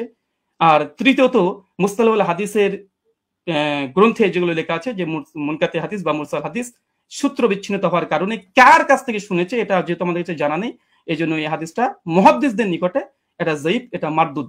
এবং আমি একটা প্রশ্ন করে দিয়েছি ওস্তাদ, যে এটা এড়িয়ে যাবেন না, যেহেতু এবার রিবার্টাল সেশন আপনার এড়িয়ে যাবেন না, 8টা প্রশ্ন আপনার মানে কাঁধের উপরে আছে, এবং যেই মানে আমি চেয়েছি যেমন ভাবে তলব করেছি দেওয়ার চেষ্টা করবেন, এবং হাদিস সহিহ হওয়ার জন্য সনদ মুত্তাসিল হওয়া প্রয়োজন কি প্রয়োজন না এটা প্লিজ দিয়ে আলোচনা শুরু করবেন। আমি আবার আপনাকে 1.5 মিনিট আগে ছেড়ে দিলাম, কেন আপনি জাস্ট 2টো দলিল পেশ করেছেন। শুকরিয়া, ধন্যবাদ, জাযাকাল্লাহ খায়রান, বারাকাল্লাহ ফিকুম। জি ব্রাদার রাহুল হোসেন, আপনাকে অনেক অনেক ধন্যবাদ। খণ্ডন পর্বে আপনি আপনার প্রথম আলোচনাটি শেষ করেছেন, যথাসময়ে শেষ করেছেন এবং আগেই শেষ করেছেন। যেহেতু আমি চলে যাব খণ্ডনের দ্বিতীয় আলোচক যিনি মুফতি শেখ আলী হাসান ওসামা আপনার কাছে, এবং আপনি বললে আমি আপনার টাইমটা শুরু করে দেব। জি একটু দর্শকদের উদ্দেশ্যে বলবো, দর্শক যারাই দেখছেন অবশ্যই প্রোগ্রামটি শেয়ার করে অন্যকে দেখার জন্য সুযোগ করে দিবেন ইনশাআল্লাহ। জি আলী হাসান ওসামা আপনার কাছে যাচ্ছি, আপনি বললে আমি টাইমটা শুরু করব। জি শোনা যাচ্ছে আমাকে? হ্যাঁ আপনাকে ক্লিয়ার শোনা যাচ্ছে। আচ্ছা জি শুরু করতে পারেন। জি 7 7 8 9 10 সেকেন্ড। জি ওকে। হামিদান ওয়া মুসাল্লিয়ান ওয়া মুসাল্লিমা আম্মা বাদ। শাস্ত্রীয় ব্যক্তি ছাড়া আসলে শাস্ত্রীয় আলোচনাটা একটু জটিল ব্যাপারই, যে যতটুকু পরে তার আলোকেই গোটা দুনিয়াটাকে মূল্যায়ন করে। তো আমরা যে আলোচনাগুলো করেছি সবগুলো শাস্ত্রীয় মূলনীতিকে উনি এড়িয়ে গিয়ে আমাদের ব্রাদার রাহুল ভাই তিনি হলো অন্যান্য এদিক সেদিকের কথা টেনে এবং মজার একটা ব্যাপার হলো উনি কি বলবেন আমরা মোটামুটি সবই এক থেকে আইডিয়া করতে পেরেছি, লেকিন আমি যেগুলো বলেছি এটা হয়তো ওনার আনকমন পড়ে গেছে, উনি যার কারণে বিষয়গুলো স্কিপ করে গেছেন। হাতে সময় ছিল, তিনি খণ্ডন করতে পারতেন। তো কি কি স্কিপ করেছেন আর এই খণ্ডন পর্বে যে অসঙ্গতিগুলো বলেছেন এটা নিয়ে তো আমি নেক্সট পর্বে আলোচনা করবো। আগে ওনার কেস প্রেজেন্টেশনের মধ্যে উনি যে কথাগুলো বলেছেন আমরা সেটার মূল্যায়নে আসি। একটা কথা তো তিনি গর্বের সাথে বললেন যে হাদিস সহিহ হওয়ার জন্য 5টা শর্ত, এই ব্যাপারে ইজমা আছে, যে অবশ্যই একমত, ইজমা আছে। তো যার কারণে 3টা জিনিস দেখতে হয় সনদে, 2টো জিনিস দেখতে হয় মতনের মধ্যে, অর্থাৎ মূল টেক্সটের মধ্যে। আপনি দীর্ঘ 15 মিনিট নিয়ে খুব গর্বের সাথে বুক ফুলিয়ে ফুলিয়ে অনেকগুলো কিতাবের রেফারেন্সের আলোকে আপনি শুধু সনদের সৌন্দর্য তুলে ধরেছেন, একেবারে কি কি ফজিলত আছে এটা তুলে ধরেছেন, মতনের বিষয়টা স্কিপ করে গিয়েছেন, আর প্রশ্ন তো কিছু ছড়িয়ে দিয়েছেন। তো আমরা কিছু প্রশ্নের জবাব আমাদের কথার মধ্যে অটো চলে আসবে, বাকিগুলো আমরা আলোচনায় আনবো যেগুলো প্রাসঙ্গিক। আচ্ছা, এখন আমরা আগে মূল আলোচনায় আসি। একটু বোঝার সুবিধার্থে একটু কথাটা শুরু থেকে টানি। ওমর রাদিয়াল্লাহু তাআলা আনহু থেকে তারাবির রাকাত সংখ্যার বর্ণনাকারী 6 জন রয়েছেন। এর মধ্যে একজন তো সাহেব বিন ইয়াজিদ রাদিয়াল্লাহু তাআলা আনহু, আমরা তার প্রসঙ্গে আসছি। আর এছাড়াও আরো বাকি 5 জন রয়েছেন, যাদের 5 জনের প্রত্যেকেই সংখ্যাটা তারাবির রাকাত সংখ্যা 20 বলে উল্লেখ করেছেন। ইয়াজিদ বিন রুমান তিনি 23 বলেছেন, বেতের সহ মুয়াত্তা মালিকে আছে। আব্দুল আজিজ বিন রুফাই 20 বলেছেন, মুসান্নাফ ইবনে আবি শাইবা আছে। উবাই বিন কাব 20 বলেছেন, মুসনাদে আহমদ বিন মানিতে আছে। ইয়াহইয়া ইবনে সাঈদ 20 বলেছেন, আমরা আগে উল্লেখ করেছি। মুহাম্মদ বিন কাব কুরাজি 20 বলেছেন, কিয়ামুল লাইল মারওয়াজির মধ্যে আছে, ইত্যাদি। এখন বাকি থাকলো শুধু সাহেব বিন ইয়াজিদের কথা। সাহেব বিন ইয়াজিদ থেকে তার 3 জন শাগরেদ এই বিষয়ক হাদিস বর্ণনা করেছেন। একজন হল ইয়াজিদ বিন খুসাইফা, তিনিও 20 বর্ণনা করেছেন, সুনানে কুবরা বাইহাকিতে আছে। দ্বিতীয় হারিস বিন আব্দুর রহমান বিন আবি যুবাব, তিনি 23 বর্ণনা করেছেন, অর্থাৎ বেতের সহ, এটা মুসান্নাফে আব্দুর রাজ্জাকে আছে। আর 3 নম্বর হলো মোহাম্মদ বিন ইউসুফ, যে সূত্রটা টেনে তিনি গর্বের সাথে বলেছেন যে একমাত্র আমরা একটা দলিল দিলাম, বাকি দলিলগুলো আমরা পরে আনবো। বাস্তব কথা হলো ওমর রাদিয়াল্লাহু আনহু 11 আদেশ করেছেন এই মর্মে, অন্য কোনো বিশুদ্ধ দলিল তিনি আদৌ আনতে পারবেন কিনা এটাই চিন্তার বিষয়। তো এখন যে মোহাম্মদ বিন ইউসুফ সূত্রে তিনি আনলেন, সেই মোহাম্মদ বিন ইউসুফ থেকে এই সংক্রান্ত হাদিসটা বর্ণনা করেছেন 5 জন। এখন 5 জনের মধ্যে রেওয়ায়েতে কারোর সাথে কারোর মিল নেই, এক একজন এক এক ভাবে রেওয়ায়েত করেছেন। এর মধ্যে সবচেয়ে মজার বিষয় হলো তিনি যে সনদটা এনেছেন, এখানে তো ইমাম মালিক রাহমাতুল্লাহ আলাইহি তার সূত্রে বয়ান করেছেন 11 রাকাত। এরকম আরো 2-1টা বর্ণনা আছে, কিন্তু দেখা যাচ্ছে মোহাম্মদ বিন ইসহাক রাহমাতুল্লাহ আলাইহি তিনি বর্ণনা করেছেন এই মোহাম্মদ বিন ইউসুফ থেকে 13 রাকাতের কথা, যেটা মুসনাদে আহমদ বিন মানিতে আছে। এছাড়া দাউদ বিন কায়েস রাহমাতুল্লাহ আলাইহি তিনি এবং আরো অনেকে 21 রাকাতের কথা বর্ণনা করেছেন, যেটা মুসান্নাফে আব্দুর রাজ্জাকে বিশুদ্ধ সনদে আছে। যদি এটা সনদ নিয়ে চ্যালেঞ্জ করে আমরা তাহলে সনদের আলোচনায় আসবো। তো দেখা যাচ্ছে মতনের মধ্যে মিল নেই, মতনের মধ্যে এখানে সমস্যা বিদ্যমান। সব শাগরেদরা বলছে একভাবে, কিন্তু মোহাম্মদ বিন ইউসুফ থেকে এসে দেখা যাচ্ছে যে এখানে সনদের মধ্যে যদিও যারা বয়ান করেছেন সনদের বিশুদ্ধতা আছে, এটা নিয়ে আমি আপত্তি করছি না, কিন্তু হাদিস সহিহ হওয়ার জন্য যদি 5টা শর্ত, শুধু সনদ ঠিক থাকলেই হবে না। এমন বহুত হাদিস আছে সনদ সুন্দর, কিন্তু তার ইসের মধ্যে মতনের মধ্যে সমস্যা আছে। তো এখানে মতনের মধ্যে যে ঝামেলাটা হয়েছে এটাকে ইস্তেরাব বলে। ইস্তেরাব মানে হলো যে কোথায় 21 রাকাতের কথা আর কোথায় হলো 11 রাকাতের কথা, আবার কোথায় 13 রাকাতের কথা। যদিও 13 নিয়ে একটা ব্যাখ্যা ওনারা দাঁড় করানোর চেষ্টা করেন ধারণা প্রসূত ভাবে, তো সেটা আপাতত বাদই দিলাম। তো 21 রাকাত আর 11 রাকাত সম্পূর্ণ ভিন্ন কথা, কিন্তু মূল বর্ণনাকারী একজন। তো এখন হাদিসের মধ্যে যদি ইস্তেরাব করে দেওয়া হয় তাহলে হাদিসটা দুর্বল হয়ে যায়। এটা তাদরিবুর রাওয়ি বিশারহি তাকরিবুন নাওয়াবী পৃষ্ঠা 133 এর মধ্যে স্পষ্টভাবে লেখা আছে, ইস্তেরাব ইউজিবু বাফাল হাদিস। তাহলে স্পষ্ট এটা যে এখানে বর্ণনাকারী যারা রয়েছেন তারা যদিও সহিহ মানের, কিন্তু মতনের মধ্যে মুস্তারিব ইস্তেরাব থাকার কারণে হাদিসটা গর্বের সাথে যদিও সহিহ বলার চেষ্টা করছেন, কিন্তু হাদিসটা মতনগত কারণে এটা সহিহ না, বরঞ্চ এটা যায়িফ হাদিস। এটা হেলাউ সুনানের মধ্যে 7ম খণ্ড 145 146 স্পষ্টভাবে লম্বা চওড়া আলাপ আছে। শেখ জাফর আহমদ উসমানী রাহমাতুল্লাহ আলাইহি লিখেছেন, হাদা আসারুন মুস্তারিবুল মাতনি উখতুলিফা ফীহি আলা মুহাম্মদ ইবনে ইউসুফ। বলতে বলতে তিনি গিয়ে শেষে জানাচ্ছেন, ওয়াহাদা ইখতিলাফুন ইউসকিতুল ইহতিজাজ বিল আসার। এই জাতীয় ইস্তেরাব থাকলে এটা আসর দিয়ে আর দলিল দেওয়া যায় না, এটা দলিল অযোগ্য হয়ে যায়। তো এখানে ভুলটা কে করেছেন? ভুলটা মূলত ইমাম মালিকও করেননি, ইয়াহইয়া ইবনে সাঈদ ফাত্তানও করেননি। ভুলটা হয়েছে এখানে, অসঙ্গতিটা প্রকাশ পেয়েছে মোহাম্মদ বিন ইউসুফ থেকে। যদিও তিনি উচ্চ পর্যায়ের রাবী, কোনো সন্দেহ নেই, কিন্তু এক এক সময় তিনি এক এক ভাবে বয়ান করেছেন। তো যার কারণে জিনিসটা এটা দুর্বলের প্রমাণিত হয়ে গিয়েছে। আচ্ছা, দ্বিতীয় পয়েন্ট হলো যে হাদিসের বর্ণনাকারী যারা, তাদের আমলই তো এর খেলাফ। ইমাম মালিক রাহমাতুল্লাহ আলাইহির আমল দেখা যাচ্ছে যে তিনি 8 রাকাতের পক্ষে না। সাহেব বিন ইয়াজিদ তার আমলও এর খেলাফ। একইভাবে যাকে আদেশ করেছেন বলে তিনি উল্লেখ করলেন যে দুজনের নামের মধ্যে উবাই বিন কাব রয়েছে, উবাই বিন কাবের ব্যাপারে আছে যে না, তার আমলের খেলাফ। ইমাম মালিক রহমতুল্লাহ আলী প্রসঙ্গে লম্বচড় আলোচনা করা যাবে তার মাযহাবের সরাসরি তার শাগিরদের রেফারেন্স দিয়ে।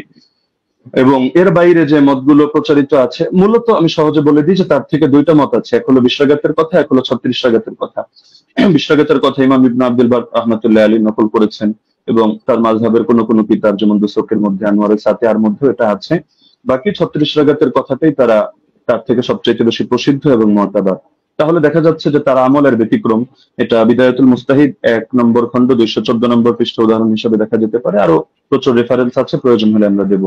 আচ্ছা, দ্বিতীয়ত হলো সাইদ বিন ইয়াজিদের আমল যে খেলাফ, এটা হলো বাইহাকি মারিফাতুস সুনান ওয়াল আসার কিতাবে 4th খণ্ড 42 নম্বর পৃষ্ঠা 5409 নম্বর রিওয়ায়াতে আছে। আন সাইদ ইবনে ইয়াজিদ قال كنا نقوم في زمان عمر بن الخطاب ب20 ركعه والوتر।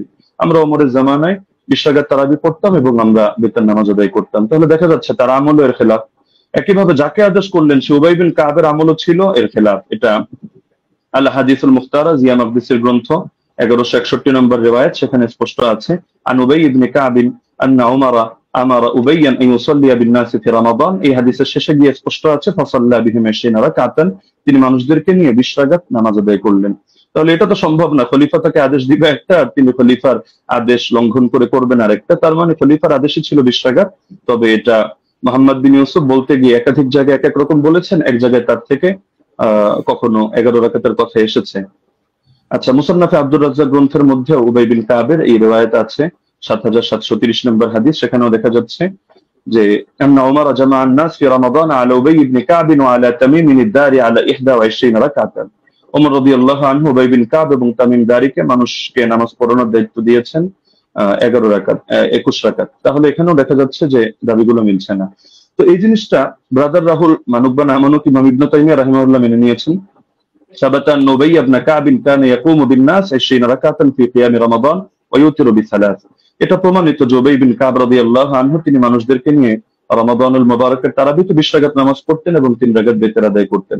তাহলে ইমাম ইবনে তাইমিয়া রাহিমাহুল্লাহর বক্তব্য দ্বারা স্পষ্ট হয়ে যাচ্ছে। তো একটা মূলনীতি হলো, যদি বর্ণনাকারীর আমল তার বর্ণনার খেলাফ হয় তাহলে এর দ্বারা বোঝা যায় যে বর্ণনাটি আসলে এতে দুর্বলতা রয়ে গিয়েছে। আমলুর রাওয়ি আও ফাতওয়াহু বিখিলাফিল হাদিস আল্লাযী রাওয়াহু ইসকিতুল ইহতিজাজ বিল হাদিস। এটা আমরা যেহেতু সময় কম, আমরা শুধু রেফারেন্স গুলো দিয়ে দিচ্ছি, আপনারা ক্রস চেক দিয়ে নিতে পারেন। কাশফুল আসরার 3 নম্বর খণ্ড 63 পৃষ্ঠা, উসুলুস সারাফসি 2 নম্বর খণ্ড 5 নম্বর পৃষ্ঠা, আল কাফি 3 নম্বর খণ্ড 1354 পৃষ্ঠা, আল ফুসুল ফিল উসুল 3 নম্বর খণ্ড 203 নম্বর পৃষ্ঠা, আত তাকরীর ওয়াত তাহদীব 2 নম্বর খণ্ড 266 পৃষ্ঠা, আত তাওবীহ 2 নম্বর খণ্ড 25 নম্বর পৃষ্ঠা, ফাওয়াতিহুর রাহমুদ 2 163, কাওয়াইদ ফি উলুমিল হাদিস 202 নম্বর পৃষ্ঠা, শারহুল মানাব 661, আল বাহরুল মুহিত 3 নম্বর খণ্ড 246 পৃষ্ঠা, আল ইহকাম বিল আমিদি 2 নম্বর খণ্ড 165 নম্বর পৃষ্ঠা। এমনকি গায়রে মুকাল্লিদ আলেম শেখ ইব্রাহিম শিয়ালকুটি রাহিমাহুল্লাহ তিনিও এটা স্পষ্ট স্বীকার করেছেন ইনারাতুল মাসাবি গ্রন্থে, যেটা তারাবি শীর্ষক 29 নম্বর পৃষ্ঠায়। अगर रावी का अमल उसकी रिवायत के खिलाफ हो तो उसकी रिवायत काबिल अमल ना होगी। स्पष्ट কথা। 3 নম্বর পয়েন্ট হলো 20 রাকাত তারাবির বিষয়টা তো উম্মতের তাআমুল, উম্মতের ঐকমত্যের দ্বারা প্রমাণিত। তো সুতরাং যদি আমরা তর্কের খাতিরে, এটা তো আমরা দেখালাম যে আসলে ওনার মতনের সমস্যার কারণে ওনার হাদিসটা যতই মুয়াত্তা মালিক বলুক আর যে কিতাবের নামই বলুক, কিন্তু মুয়াত্তা মালিক হওয়ার মানে তো এটা না যে প্রতিটা হাদিসের কোনো জায়গায় কোনো ধরনের কোনো অসঙ্গতি নেই, কোথাও কোনো মতনের মধ্যে ইস্তেরাব নেই, এমন কথা কেউ দাবি করার সুযোগও নেই। তো যদি কেউ দাবি করেও থাকে যে তিনি একসময় 11 রাকাত আদেশ করেছিলেন তর্কের খাতিরে মানলেও, তাহলে ইমামরা ব্যাখ্যা দিয়ে গিয়েছেন। যেমন ইমাম ইবনে আব্দুল বার মালিক রাহমাতুল্লাহ আলাইহি ব্যাখ্যা দিয়েছেন যে এটা মানসুখ। শুরুতে হয়তো তিনি 11 রাকাতে দিয়েছিলেন, এরপর তিনি 21 রাকাতের কথা বলেছেন। এটা আল ইস্তিযকার 2 নম্বর খণ্ড 68 নম্বর পৃষ্ঠায় আছে। একইভাবে ইমাম বাজি রাহিমাহুল্লাহ তার মন্তব্য একই, আল মুনতাকা 2 নম্বর খণ্ড 208 নম্বর পৃষ্ঠা। ইমাম আদাউই, ইমাম ইবনে হাবিব তারাও বলে গিয়েছেন, যেটা হাশিয়াতুল আদাউই আলা কিফায়াতুত তালিব 1 নম্বর খণ্ড 353 নম্বর পৃষ্ঠার মধ্যে বিদ্যমান আছে। মজার বিষয় হলো এই কারণেই ব্রাদার রাহুল যে মত পোষণ করুক না কেন, 4 মাযহাবের কেউই 8 রাকাত সুন্নাত হওয়ার ফতোয়া প্রদান করেননি। তো যার কারণে 4 মাযহাবের 4 ইমাম যখন আপনারা 20 রাকাতের মতামত দিচ্ছেন, বিশেষ করে ইমাম মালিক থেকে 2টা মত আছে, 20 আছে, 36 আছে, লেকিন এটা তো স্পষ্ট 8-এর কথা কেউ বলছেন না। এবং 8-এর নামে যেটা চালানো হয় সালাফি ভাইরা কেউ চালায়, তো সেটা প্রমাণিত না। কেন প্রমাণিত না এটা যদি চ্যালেঞ্জ করে আমরা 19 রেফারেন্স টানলে জবাবে আসবো। না হলে শুধু শুধু জবাব দিয়ে সময় বাড়িয়ে লাভ নেই। তো মূলনীতি হলো ইমাম ইবনে রাজব হাম্বলি রাহমাতুল্লাহ আলাইহি লিখেছেন তার ফাদলুল ইলমি সালাফ আলা ইলমিল খালাফ পৃষ্ঠা 83 এর মধ্যে, فأما ما اتفق على تركه فلا يجوز العمل به لأنهم ما تركوه إلا على علم أنه لا يعمل به। ইমামরা যদি একমত হয়ে যায় যে হাদিসটা এটা তরক করা হচ্ছে, অর্থাৎ তারা কেউ এর আগে ফতোয়া দিচ্ছেন না, আমল করছেন না, তাহলে সেটা আসলে মজবুত থাকে না এবং তার মধ্যে বিভিন্ন দুর্বলতা তৈরি হয়ে যায়, সেটা দলিলযোগ্য হয় না। কারণ এটাকেও এর স্বাদ বলে, স্বাদ কখনো সনদের দ্বারাও হয়, কখনো মতনের দ্বারাও হয়। তিনি তার কিতাব শারহুল আলী তিরমিজির মধ্যে 2 নম্বর খণ্ড 624 নম্বর পৃষ্ঠা, এই কিতাবগুলোর নাম তো অবশ্যই ব্রাদার রাহুল শোনার কথা, এই পৃষ্ঠাগুলো পড়েছেন কিনা আমি জানি না, না হলে আপনি প্রয়োজনে এগুলো চেক দিয়ে আপনি মন্তব্য করতে পারেন। যে তিনি লিখেছেন ওমা হুয়া শাদুল মাতনি কাল আহাদিস আল্লাতী সাহাহাতিল আহাদিস বিখিলাফিহা ওয়া আজমাআত আইম্মাতুল উলামা আলাল কওলি বিগাইরিহা। যে হাদিসের ক্ষেত্রে দেখা যাচ্ছে যে উম্মতের আলেমদের মধ্যে যারা ইমাম তারা এর বিপরীত ফতোয়া দিচ্ছেন, সেই ক্ষেত্রে সেই হাদিসের মতনকে শায হিসাবে বিবেচনা করা হয়, অর্থাৎ শায যদি কোনো হাদিসের মতনকে বলা হয় তাও সেটা সহিহ থাকে না। তাহলে দেখা যাচ্ছে যে যদি উনি পয়েন্ট বলেছেন অনেকগুলো এবং গর্বের সাথে বলেছেন, কিন্তু সবগুলো মিলে উনি সনদের আলোচনায় সীমাবদ্ধ থেকেছেন, মতনের আলোচনায় আসেননি। আমরা মতন থেকে কয়েকটা পয়েন্ট দেখালাম, আরো অনেক পয়েন্ট দেখানো সম্ভব, যে উনি যে হাদিসটা দেখিয়েছেন এটা মুস্তারিব একটা হাদিস। আচ্ছা, এখন প্রাসঙ্গিকভাবে কয়েকটা আলোচনা করে ফেলি যেহেতু হালকা সময় বাকি আছে। তিনি মুরসাল না মুনকাতি এটা নিয়ে একটু জ্ঞান দেওয়ার চেষ্টা করেছেন, যে এটাকে আমি কেন মুরসাল বললাম, মুনকাতি বলা উচিত ছিল। আসলে কোন জায়গায় কোন শব্দ ব্যবহার হবে এটা পরিভাষাগুলো একটু বিস্তরভাবে পড়া লাগে, শুধু একটা তাফসীর মুস্তালাহুল হাদিস পড়েই ইমাম আর ফকিহ হয়ে গেল তো মুশকিল ব্যাপার। যেমন আমি আপনাকে প্রসিদ্ধ কিতাব যেটা আপনারা পড়েন নুকাত আলা মুকাদ্দিমাত ইবনে সালাহ 1 নম্বর খণ্ড 447 পৃষ্ঠা দেখবেন, একইভাবে আল ইবহাজ 2 নম্বর খণ্ড 339 পৃষ্ঠা দেখবেন, এবং শারহ মুসলিমের মধ্যে নববীও বলেছেন যে আম্মাল মুরসাল ফাহুয়া ইনদাল ফুকাহা ওয়াল উসুলিয়িন ওয়াল খতিব আল বাগদাদি ওয়া জামাআহ মিনাল মুহাদ্দিসিন মান কাতা ইসনাদুহু আলা আই ওয়াজহিন কানা ইনকিতাউহু ফাহুয়া ইনদাহুম বিমানাল মুনকাতি। ফকিহদের দৃষ্টিতে, উসুলিয়িনদের দৃষ্টিতে, খতিবে বাগদাদের দৃষ্টিতে এবং একদল মুহাদ্দিসদের দৃষ্টিতে মুরসালের সংজ্ঞা হলো যে সনদের মধ্যে যেভাবেই বিচ্ছিন্নতা হোক না কেন, ইনকিতা যেভাবেই হোক না কেন, এটা মাঝেই হোক আর শেষেই হোক, রাসূলের আগেই হোক আর সাহাবীর আগেই হোক, বাস সেটাকেই তারা মুনকাতি হিসেবে বলে থাকেন। তো এটা একটা তাদের ইসতিলাহগত বিষয়। তো সুতরাং এই জিনিসটা মানে মুরসাল বলা উচিত ছিল না, মুনকাতি বলা দরকার ছিল, বিষয়টা এমন না। আচ্ছা, উনি যে নিমাউই রাহিমাহুল্লাহর হাওয়ালা দিলেন আসার সুনান থেকে, উনি আরবি যেহেতু পড়তে পারেন টুকটাক, উনি তো এটা দেখার কথা যে ইমাম নিমাউই রাহিমাহুল্লাহ তিনি শুধু এতটুকুই বলেন নাই যে হাযা মুরসালুন কাওয়ী, যে হাদিসটা মুরসাল, হাদিস শক্তিশালী, বরং যেই মূলনীতিটা আমরা এনেছি ইমাম ইরাকির হাওয়ালায়, যে তাবেঈ যদি সাহাবীর থেকে কোনো ঘটনা বয়ান করে যেটা তার জামানায় জারি ছিল, তাহলে সেটাকে বাহ্যিকভাবে মুরসাল ধরা হলেও কিন্তু হুকুমের বিবেচনায় মুত্তাসিল ধরা হয়। আমরা তো আলোচনা করছি শাস্ত্রীয় মূলনীতির আলোকে হুকুম প্রসঙ্গে। তো এই মূলনীতিটা আপনি যে কিতাবের হাওয়ালা দিলেন এবং মজার বিষয় যে স্ক্রিনশট দিলেন, আপনি এটাই যদি ভালো করে দেখেন টিকার মধ্যে খুঁজে পাবেন। তো দেখা যাচ্ছে আপনি একাংশ পরে তাড়াহুড়ো করে রেফারেন্স দিয়ে দিলেন, কিন্তু এটা আপনার নজরের বাইরে চলে গেল, যার কারণে নিমাউইকে আমার বিরুদ্ধে দাঁড় করিয়ে দিলেন। দ্বিতীয়ত দলিল আমাদের মাসাইল কিতাবটাকে আমার বিরুদ্ধে দাঁড় করালেন। তবে মজার বিষয় হলো আপনি এই জিনিসটা খেয়াল করলেন না যে আমি বারবার বলছি যে বাহ্যিকভাবে দেখতে মুনকাতি, সূত্র বিচ্ছিন্ন, তবে আমরা হুকুম নিয়ে আলোচনা করছি যে হুকুমের বিবেচনায়, যেমন মারফুয়ে হুকমি তো এই শব্দ আপনার শোনার কথা, যে অনেক হাদিস এটা মারফু না, মানে আল্লাহ রাসূলের দিকে নিসবত করে সাহাবী বলেন নাই, কিন্তু সাহাবী বলেছেন স্বাভাবিক তার উক্তি হিসাবে, কিন্তু আমরা যখন বিবেচনা করছি আমরা বলছি মারফুয়ে হুকমি, মানে দেখতে যদিও এটা মাওকুফ হাদিস, সাহাবীর বর্ণনা, সাহাবীর উক্তি, কিন্তু হুকুমের বিবেচনায় এটা হলো মারফু, অর্থাৎ আমরা এটাকে মারফু হিসাবে বিবেচনা করব। এখন যদি আপনি এক কিতাব খুলে দেখেন, দেখো সে তো মাওকুফ বলেছে, অথবা আপনি এখন তাহলে মারফু বলছেন কিভাবে, তাহলে বলতে হবে ভাই বিবেচনাবোধের পার্থক্য তো আপনাকে বুঝতে হবে, একটা জাহিরি এতেবার, একটা হাকিকি এতেবার। জাহিরি বিবেচনায় হাদিসটাকে আপনার মুনকাতি মনে হতে পারে, কিন্তু আপনি শাস্ত্রের কথায় যখন আসবেন, শিরোনামে যেহেতু শাস্ত্রীয় আলোচনা, তো আপনি শাস্ত্র দিয়ে দেখতে হলে আপনি শাস্ত্রের মূলনীতির আলোকিত বিবেচনা করতে হবে, না হলে মূলনীতিকে চ্যালেঞ্জ করেন। আপনি অমুক কিতাবে এটা আছে, তমুক কিতাবে এটা আছে, শুধু এতটুকু বললে যথেষ্ট না, আপনাকে মাথায় রাখতে হবে একটা শাস্ত্র পরিগণিত হয় টোটাল পুরো বিষয়টাকে সামনে রেখে। কোরআনের এক আয়াত আর এক আয়াতের তাফসীর হয়, না হলে আপনি এক আয়াত দিয়ে মতকেও বৈধ করে দিতে পারবেন, আর এক আয়াত দিয়ে জিহাদকেও নিষিদ্ধ করে সব জায়গায় সবরের আদেশ দিতে পারবেন, কিন্তু পুরো সামগ্রিক ভান্ডারকে, শাস্ত্রকে সামনে রেখে আপনার সিদ্ধান্তে আসতে হবে। এই জিনিসটা যদি না বোঝেন তাহলে শুধু আবেগী কিছু কথা বলবেন বা একটু ইমোশনাল কিছু লেকচার হবে, লেকিন এর দ্বারা শাস্ত্রীয় কোনো কথা হবে না। তো যেহেতু সারা দেশ এটা দেখছে এবং আলেম ওলামা, তালিবুল ইলম সবাই মূল্যায়ন করছে, সুতরাং আমার অনুরোধ থাকবে নেক্সট পর্বে আপনি শাস্ত্রীয় আলোকে এই মূলনীতিগুলো চ্যালেঞ্জ করেন। ধন্যবাদ, জাযাকাল্লাহ। আমি কারেক্ট টাইম শেষ করলাম। ডক্টর আলী হাসান ওসাম, আপনাকে অনেক অনেক ধন্যবাদ। আমি আরেকটি জিনিস আপনাদেরকে মনে করিয়ে দিতে চাই যে আপনাদের জন্য আমাদের পক্ষ থেকে 2 মিনিট সময় ছিল বা আছে। আরেকটি খণ্ডন পর্ব আছে, আপনারা চাইলে 2 মিনিট আপনারা ব্যবহার করতে পারেন। আমি দ্বিতীয় খণ্ডন পর্বটি যাচ্ছি এবং এই খণ্ডন পর্বর পরেই আমাদের কোনো খণ্ডন পর্ব থাকছে না, একটাই লাস্ট।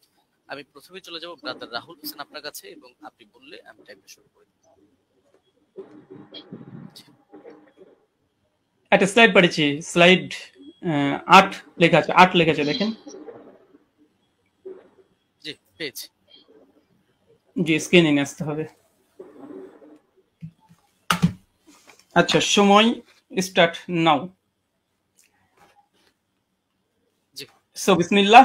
সম্মানিত দর্শক মন্ডলী, উস্তাদজি যেটা শেষ করেছেন সেটা দিয়ে শুরু করবো। উনি বললেন যে পালে ওসুলকে চ্যালেঞ্জ করতে।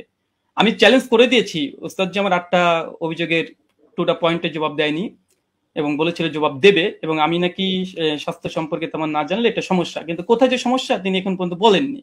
এটা একটা কেমন হয়ে গেল। উস্তাদজিকে আবার বলে দিয়ে ওসুলকে চ্যালেঞ্জ করেছি, একটু শুনবেন। আমি আপনাকে বলেছিলাম যে হাদিস সহিহ হওয়ার জন্য ইজমাই ওসুল হচ্ছে 5খানা শর্ত লাগবে। প্রথম হচ্ছে মুত্তাসিল হওয়া, সনদের মধ্যে শক্তিশালী হওয়া, সনদের মধ্যে বিচ্ছিন্ন যেন না হয়, এবং দেখানো হয়েছে যে সনদের মধ্যে বিচ্ছিন্নতা আছে। ইয়াহি সাইদ আল কাত্তান উমর বিন খাত্তাবের যুগ পান নাই। এটা হুকমান মারফু বা আপনি যতই প্রমাণ করার চেষ্টা করেন না কেন, কোনোভাবেই এটা প্রমাণ করা সম্ভব নয় যে সনদের মধ্যে ইনকিতা ঘটেনি, যেটা আমি দেবন্দি হানাফি বেল কিতাব থেকে দেখিয়েছি। 2 নম্বর বিষয়, এখানে তিনি আমাকে যে কথাটা আবার বলতে চাইলেন সেটা হাদিস সাজ হওয়া, এবং এর সঙ্গে সঙ্গে বললেন দেখেন 8 টাকাতে তারাবি যেটা দাদা রাহুল পেশ করেছেন সেটা মুয়াত্তা মালিক থেকে, আর মুয়াত্তা মালিকের সনদের রাবিদের মধ্যে কোনো সমস্যা নেই। তবে মতন নিয়ে ব্রাদার রাহুল কোনো কথা বলেনি। অভিযোগ করে তো দেখেন, অভিযোগ করলে তো জবাব দো, আপনি তো অভিযোগটা করেননি, বরং দ্বিতীয় পর্বে এসে অনেকগুলো 1 ডজন দলিল আপনি এখানে পেশ করেছেন। এটা একটা মানে কোয়ালিটি আছে, যে শেষ পর্বে একসঙ্গে অনেকগুলো দিয়ে দিব যেন আর সময় না পাওয়া যায়, এটা আমরাও বুঝি। চলেন আপনার সেটার জবাব দিয়ে দিই। উনি বললেন যে মোহাম্মদ বিন ইউসুফ থেকে 3 জন, সাইদ বিন ইয়াজিদ থেকে টোটাল 6 জন হাদিস বর্ণনা করেছে তারাবির 20 রাকাতের টোটাল তারাবি রাকাত সংখ্যার উপরে। তার মধ্যে মোহাম্মদ বিন ইউসুফ একজন, যিনি 3 জন হাদিস বর্ণনা করেছে মোহাম্মদ বিন ইউসুফ থেকে। এক ইমাম মালিক যিনি 11 রাকাতের কথা বলেছে, যেটা আমার দলিল দেখিয়েছি।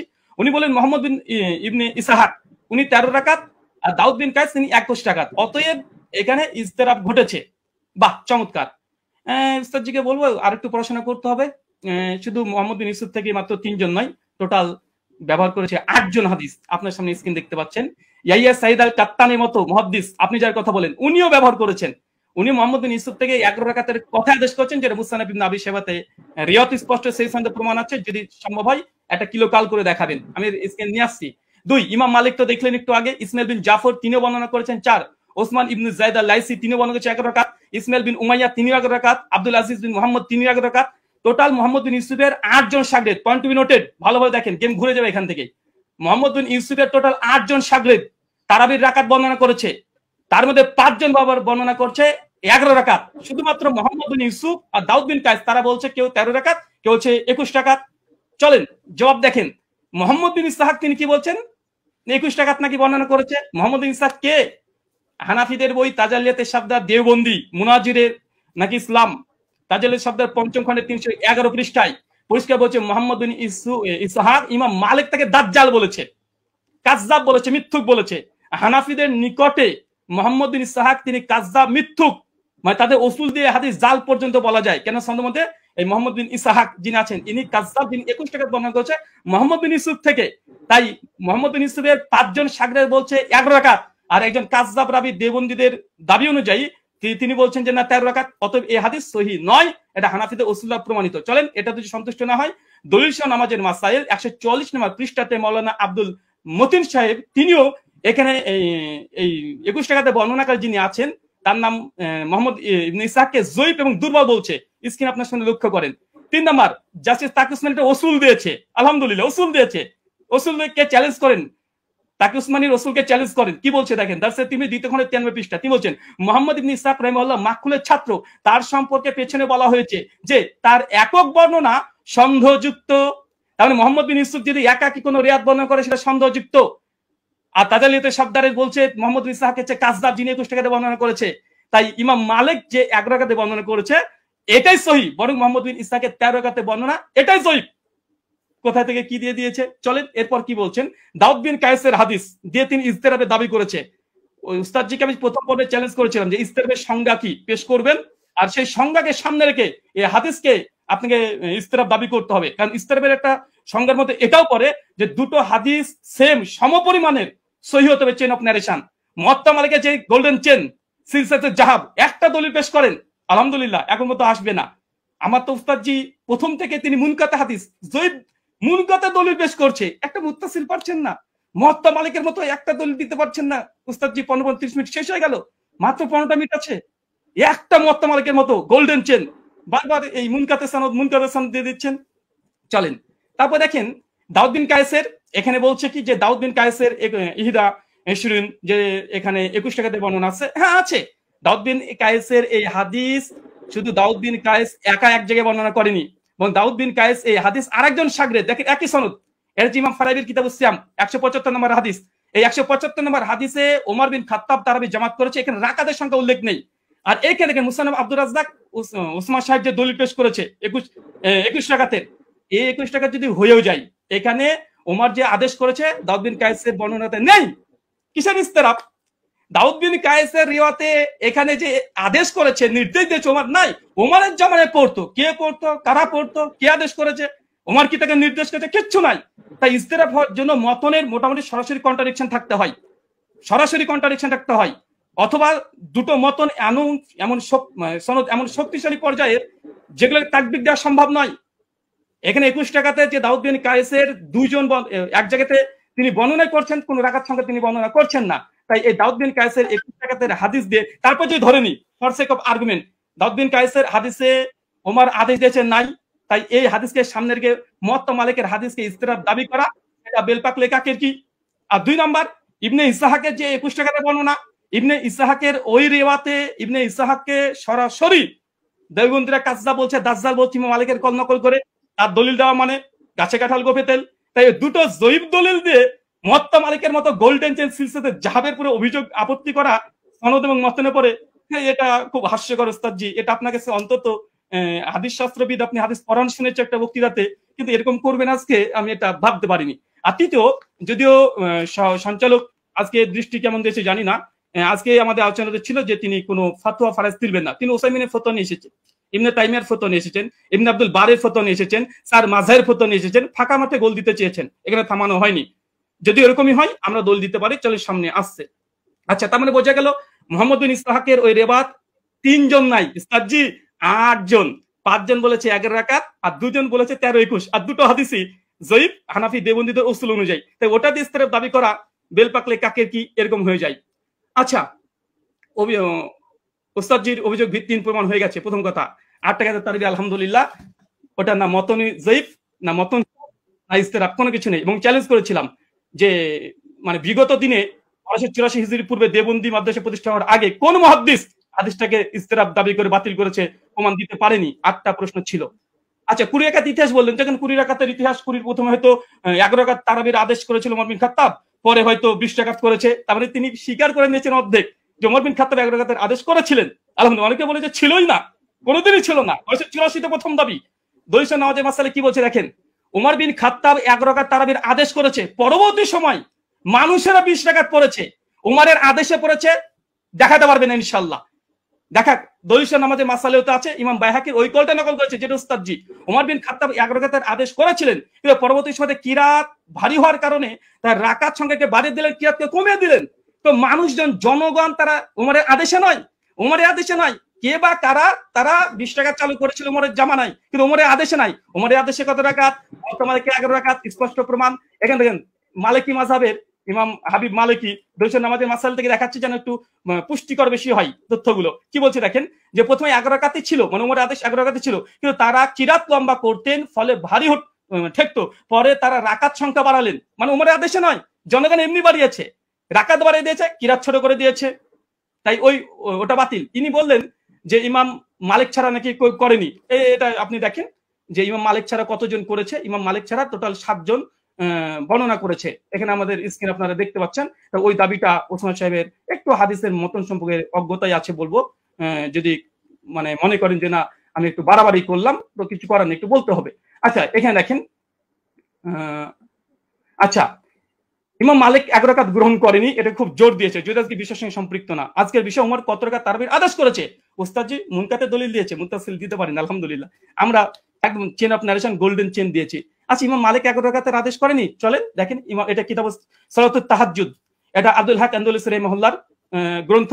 ইমাম মালিকের শাগরেদ ছাত্র তার বলছে, কি বলছে দেখেন, এখানে বলছে কলা শাহ বিন আব্দুল আজিজ আন মালিক, মানে ইমাম মালিকের ছাত্র, তিনি রিওয়ায়াত করছেন, কি বলছেন, আল্লাজি আখতারা বিহা, ইমাম মালিক যেটাকে গ্রহণ করেছে, এখতিয়ার করেছে, কি করেছে, বিহি নাফসি, ইমাম মালিক নিজের জন্য কত রাকাত তিনি করেছেন।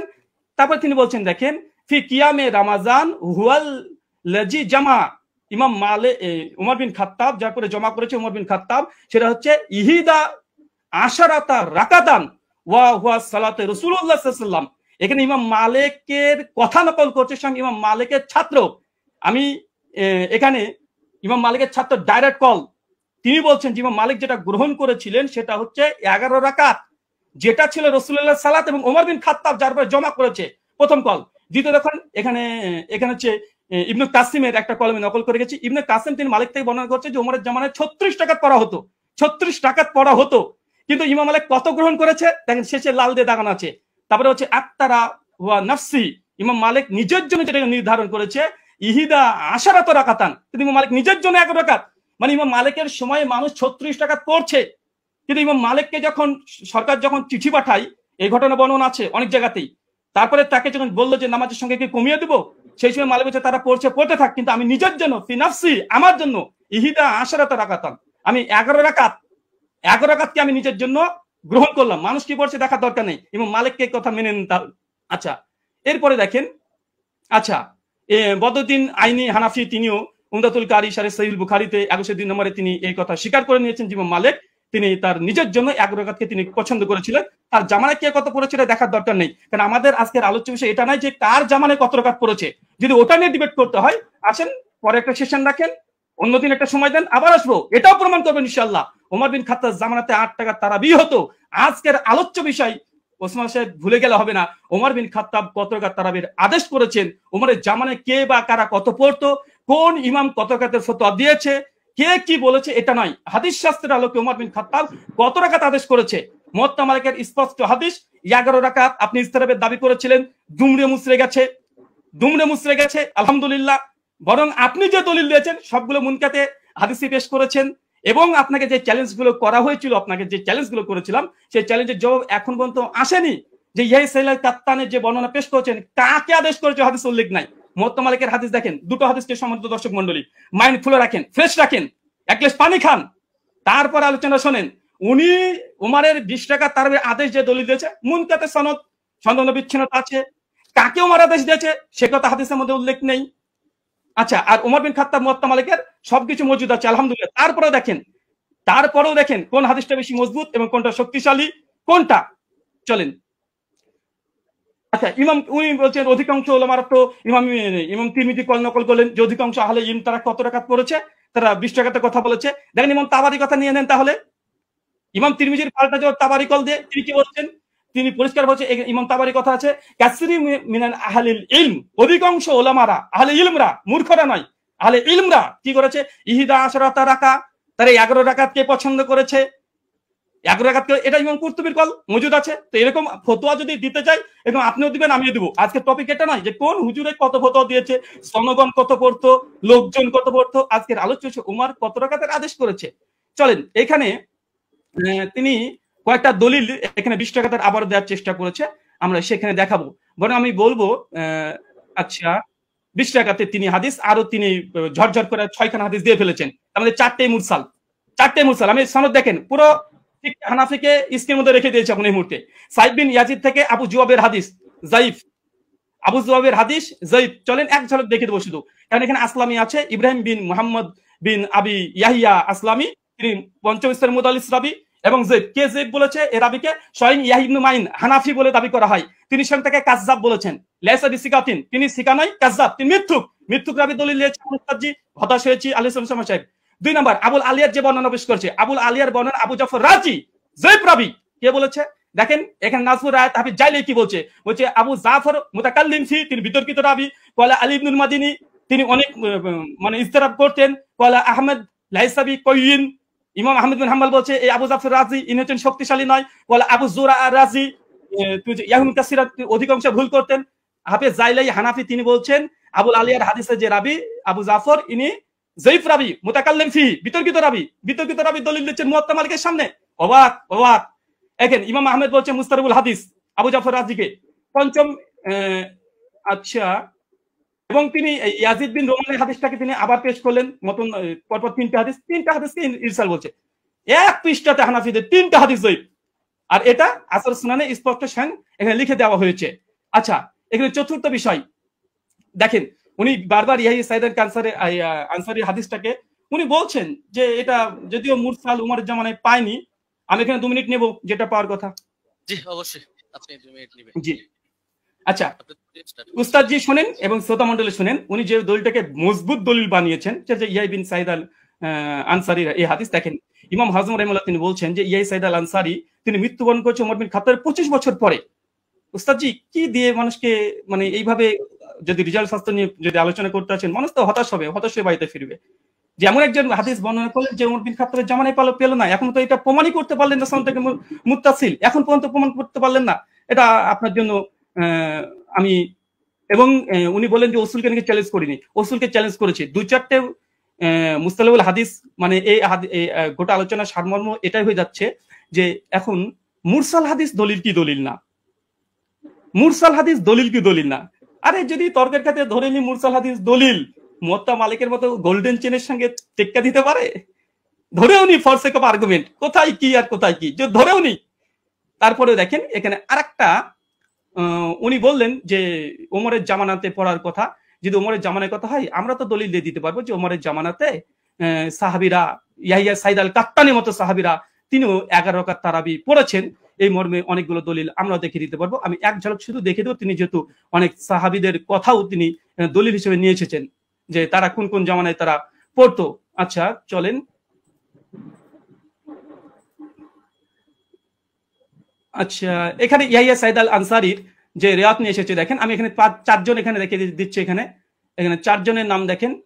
আচ্ছা, ইয়াহিয়া সাইদ আল আনসারী রাহিমাহুল্লাহ তিনিও বলছেন যে ওমরের জামানায় আমরা 20 টাকা তারাবি পড়তাম। ও ইয়াহিয়া সাইদ আল কাত্তান উনি যে দলিল দিয়েছে, আমি আরেকটা দলিল দিলাম খনন করার জন্য। উনি ইয়াহিয়া সাইদ আল কাত্তানের যে দলিল এখানেও এর হচ্ছে মুসনাদ ইবনে আবি শাইবা 7671 নম্বর হাদিস, তিনিও বলছেন যে ইহিদা আশরাতা রাকা, ওমরের জামানায় আমরা 11 রাকাত পড়তাম আলহামদুলিল্লাহ। আর একটা দেখেন আব্দুল আজিজ ইবনে মুহাম্মদ, তিনিও বলছেন যে ওমরের জামানায় আমরা 11 রাকাত পড়তাম। শেষ হয়েছে, 2 মিনিট। শুকরিয়া, জাযাকাল্লাহ খাইরান। অনেক অনেক ধন্যবাদ আপনাকে। আমি একটু দুঃখ প্রকাশ করে নিচ্ছি যে 2 আলোচকই আপনারা মাঝখানে কিছু আমার কাছে মনে হয়েছিল যে আপনাদের আলোচনাটা প্রাসঙ্গিক, যার কারণে ফতোয়া বিষয়টা নিয়ে আলী হাসান ওসামা আলোচনা করেছেন। এটাকে বিপরীত করে আবার ব্রাদার রাহুল হোসেন আপনিও ইমাম মালিকের কিছু বিষয় নিয়ে আসছিলেন। আমি বলবো যে আপনারা দুজনই টেনেছেন। তো যাই হোক, আমি একেবারে আলী হাসান ওসামা আপনার খণ্ডনের শেষ পর্ব, তারপরে আপনারা আর পাচ্ছেন না। তবে হ্যাঁ, এখানে আমরা আশা করবো বা রিকোয়েস্ট থাকবে যে প্রসঙ্গিকের মধ্যে আমরা কথা বলবো। জি শোনা যাচ্ছে আমাকে? জি আপনাকে শোনা যাচ্ছে, আপনি বললে আমি টাইমটা স্টার্ট করে দেব। হ্যাঁ শুরু করেন। জি ওকে, 9 সেকেন্ড 10 হামিদান ওয়া মুসাল্লিয়ান ওয়া মুসাল্লিমা আম্মা বাদ। ব্রাদার রাহুল ভাইয়ের ব্যাপারে আমি একটা হতাশা প্রকাশ করছি। এই লিখিত সাজানো গোছানো ফরম্যাট দিয়ে আমার কথাগুলো খণ্ডন করতে চাইলে সবচাইতে বড় যে ঝামেলাটা আপনি পড়েছেন, আমি কথা বলি 50টা আর আপনি লিখিত ফরম্যাট থেকে সেই আগে চর্বিত চর্বণ যা সাজিয়ে রেখেছেন এবং 3 বছর থেকে বয়ানও যা বলছেন ওই সেগুলোই টেনে টেনে আপনি শুধু আগের কথাগুলোই করেন, অথচ অধিকাংশ পয়েন্ট আপনি কি বোঝেনই না, না ইচ্ছাকৃত এড়িয়ে চলেন, আমি ধরতে পারি না। দ্বিতীয় বিষয় হলো আপনি বলেন আমি ফতোয়াটা নিচ্ছি, আমি কোনো প্রসঙ্গে ফতোয়াটা নিইনি, আমি উসুল বোঝানোর জন্য উদাহরণ দিয়েছি। ইমাম তিরমিজি রাহিমাহুল্লাহ কি মত দিয়েছেন, আলেমরা কি মত গ্রহণ করেছেন সেটা তো আমি বলিনি। আমি তো দেখিয়েছি ইমাম তিরমিজি এই বক্তব্যটা বলেছেন যে রুয়ান ওমর থেকে বর্ণিত হয়েছে 20 রাকাতের কথা, এই প্রসঙ্গে এনেছি। আপনি কথা না বুঝেই সেই লিখিত ফরম্যাটে খণ্ডন করতে গেলে এটা ভুল করবেন, শুধু আবেগী কথা দিয়ে তো হবে না। আর শুধু জুবায়ের আলী জাই, নাসিরউদ্দিন আলবানী রাহিমাহুল্লাহ ওনাদের শুধু হাওয়ালাগুলো থেকেই ওই কপি পেস্ট করে আপনি একটা ফরম্যাট সাজিয়ে রাখলে সব কথা খণ্ডন করতে পারবেন না। এখন আপনি বারবার বলছেন যে আপনি একটা সনদ দেখান যেটা ইনকেতা নাই। আরে ভাই, আপনি তো উসুলের আলোকে কথায় আসবেন। আপনি তো, আমি যে উসুলগুলো শোনালাম ইতিমধ্যে 8-10টা উসুল শোনানো হয়ে গেছে, আপনি উসুলেরই কোনো ধার ধারছেন না। আপনি মুরসাল নিয়ে শুধু মুকাদ্দিমায়ে মুসলিম থেকে একটা হাওয়ালা দিয়ে দিলেন, ব্যাস শেষ। যেন মুরসাল নিয়ে পৃথিবীতে আর কেউ কখনো কিছু বলেই নেই। তো যাই হোক, আমি এগুলোতে আসবো। আমি প্রথম শুরু করি, আপনি দাউদ বিন কায়েসের যেই বক্তব্যটা দিলেন, যে দাউদ বিন কায়েসের এই বক্তব্যের মধ্যে এখানে আদেশের কোনো কথা নেই। আসলে আপনি আরবি কতটুকু পারেন আমি জানি না, আপনি আরবি মতনগুলো পড়েন না, ইচ্ছাকৃত কিনা আমি জানি না, যে মতনের ভুল থেকে বাঁচার জন্য কিনা, হতে পারে, হলে হতে পারে, অন্য হিকমত থাকতে পারে, সময় বাঁচানোর ব্যাপারে হতে পারে।